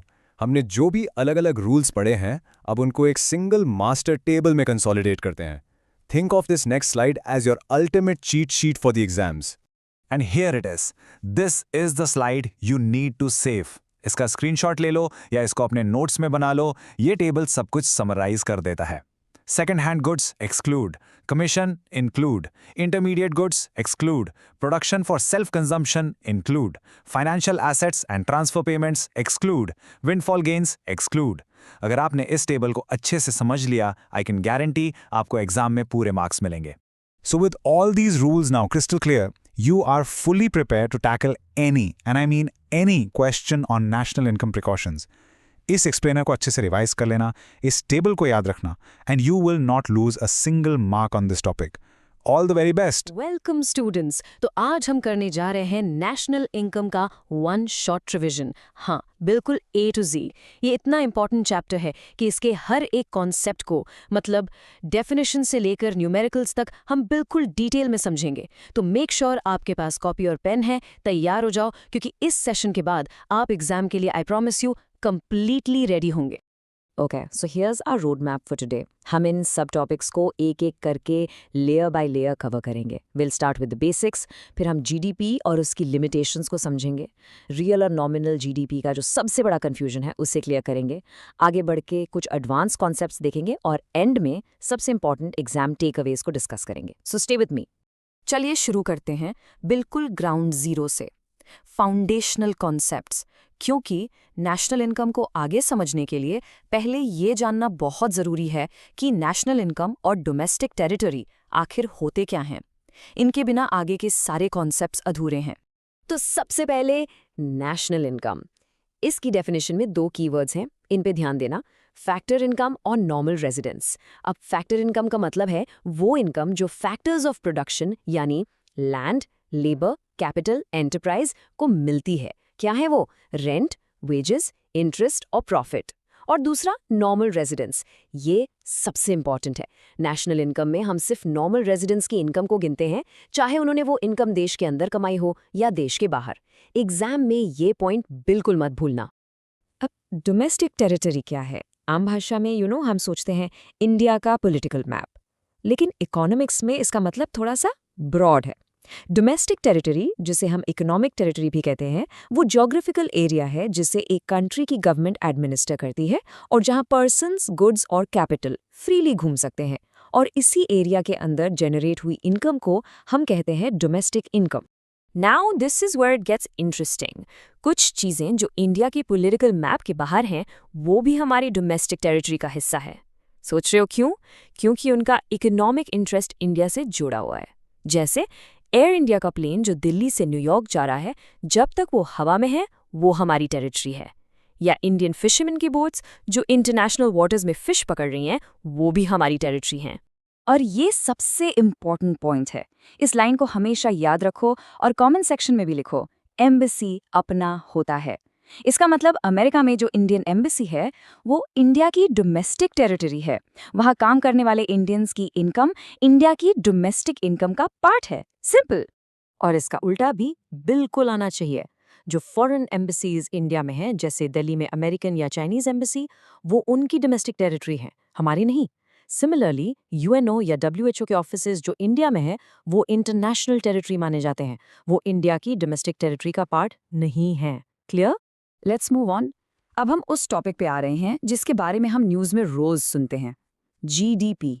हमने बेसिक समझ लिए, अब देखते हैं कि जीडीपी का देश के लोगों की भलाई यानी वेलफेयर से क्या कनेक्शन है। क्या हायर जीडीपी हमेशा एक बेटर लाइफ की गारंटी देता है? चलो इसको अच्छे से इन्वेस्टिगेट करते हैं। जनरली ऐसा माना जाता है कि अगर देश की जीडीपी बढ़ रही है तो लोगों का वेलफेयर भी बढ़ रहा है। इसके पीछे का लॉजिक बहुत सिंपल है। जब जीडीपी बढ़ती है, इसका मतलब देश में गुड्स और सर्विसेज का प्रोडक्शन बढ़ रहा है। अब प्रोडक्शन बढ़ेगा तो लोगों को ज़्यादा एम्प्लॉयमेंट मिलेगी, उनकी इनकम बढ़ेगी और वो ज़्यादा चीज़ें खरीद पाएंगे, जिससे उनका स्टैंडर्ड ऑफ लिविंग इम्प्रूव होगा। It makes sense, right? लेकिन यहाँ एक बहुत ही क्रूशियल पॉइंट है। जब भी हम जीडीपी और वेलफेयर के कनेक्शन की बात करते हैं ना, we are always, and I mean always, talking about real GDP. क्यों? एक एग्जाम्पल से समझो। मान लो एक साल में देश में 100 पेन्स बने 10 रुपए के हिसाब से, तो जीडीपी कितना हुआ? 1000 रुपए। अगले साल भी 100 ही पेन्स बने, पर महंगाई की वजह से उनका प्राइस 12 रुपए हो गया, तो जीडीपी हो गया 1200। अब नंबर तो बढ़ गया, पर क्या देश में एक्चुअली कोई ग्रोथ हुई? प्रोडक्शन तो उतना ही है। इसीलिए असली ग्रोथ सिर्फ रियल जीडीपी दिखाता है। तो हमने देखा कि आइडियल सिचुएशन में जीडीपी और वेलफेयर हाथ में हाथ डाल के चलते हैं, पर क्या हमेशा ऐसा होता है? बिल्कुल नहीं। अब हम पढ़ेंगे जीडीपी की लिमिटेशंस, वो सिचुएशंस जहां जीडीपी का नंबर तो बढ़ रहा है लेकिन लोगों का भला नहीं हो रहा। ये एग्जाम के लिए एक वेरी वेरी इंपॉर्टेंट टॉपिक है। लिमिटेशंस को याद रखने के लिए एक सिंपल सी ट्रिक है, एक निमोनिक BCDE। बी से बार्टर सिस्टम, सी से कॉम्पोजिशन, डी से डिस्ट्रीब्यूशन और ई से एक्सटर्नैलिटीज। अब एक एक करके इन सबको डिटेल में समझेंगे। First up, D for distribution of GDP. सोचो एक केक है जो बड़ा हो रहा है, पर उसके सारे नए स्लाइसेस सिर्फ एक ही आदमी को मिल रहे हैं। क्या इससे टेबल पर बैठे सब लोगों का भला हुआ? Of course not. सेम चीज जीडीपी के साथ है। अगर जीडीपी बढ़ने का सारा फायदा सिर्फ अमीर लोगों को मिल रहा है और रिच पुअर गैप बढ़ता जा रहा है, तो ये असली वेलफेयर बिल्कुल नहीं है। Next, C for composition of GDP. सोचो अगर देश में सिर्फ हथियार, टैंक्स और गोला बारूद का प्रोडक्शन बढ़ रहा है तो जीडीपी का नंबर तो रॉकेट की तरह ऊपर जाएगा, लेकिन क्या इससे एक आम आदमी की थाली में रोटी आएगी? नहीं। इससे देश की सिक्योरिटी जरूर बढ़ेगी, आई एग्री, लेकिन लोगों का डायरेक्ट वेलफेयर जैसे बेटर फूड, एजुकेशन या हेल्थ केयर, वो इम्प्रूव नहीं होगा। फिर आता है बी फॉर बार्टर सिस्टम। हमारी इकोनॉमी में, खास करके रूरल एरियाज में, आज भी बहुत सारे ट्रांजैक्शंस बिना पैसे के होते हैं। जैसे किसान ने अनाज के बदले कोई सर्विस ले ली।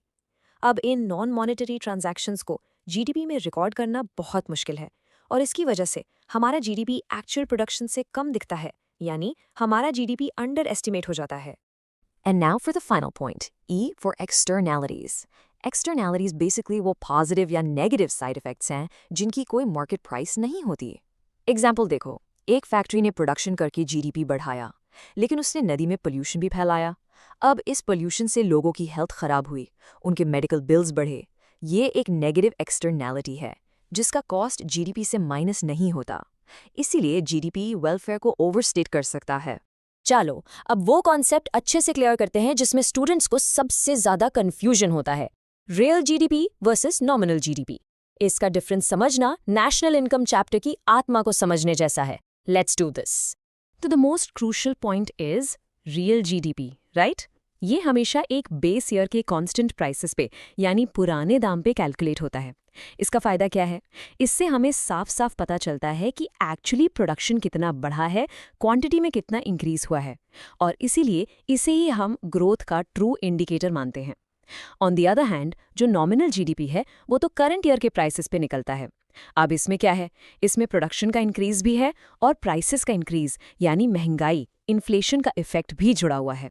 तो इस प्राइस चेंज के इफेक्ट को मेजर कैसे करें? उसके लिए हम यूज करते हैं जीडीपी डिफ्लेटर, जिसे प्राइस इंडेक्स भी कहते हैं। ये बेसिकली एक टूल है जो नॉमिनल जीडीपी को डिफ्लेट करके रियल जीडीपी में कन्वर्ट करने में हेल्प करता है। ये बताता है कि बेस ईयर के कंपैरिजन में प्राइसेस एवरेज कितने बड़े हैं।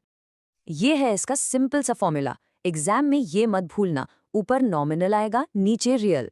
इसे याद रखने की एक सिंपल ट्रिक है। इंग्लिश अल्फाबेट में एन पहले आता है आर से, तो फॉर्मूला में भी एन ऊपर आएगा, आर नीचे। ये सिंपल सी ट्रिक आपको कंफ्यूजन से हमेशा बचाएगी। चलो अब इस कॉन्सेप्ट को एक न्यूमेरिकल सॉल्व करके बिल्कुल पक्का करते हैं। क्वेश्चन सिंपल है, अगर रियल जीडीपी 520 रुपीज है और नॉमिनल जीडीपी 650 रुपीज है तो प्राइस इंडेक्स क्या होगा? चलो स्टेप बाय स्टेप सॉल्व करते हैं। स्टेप 1, फॉर्मूला लिखो।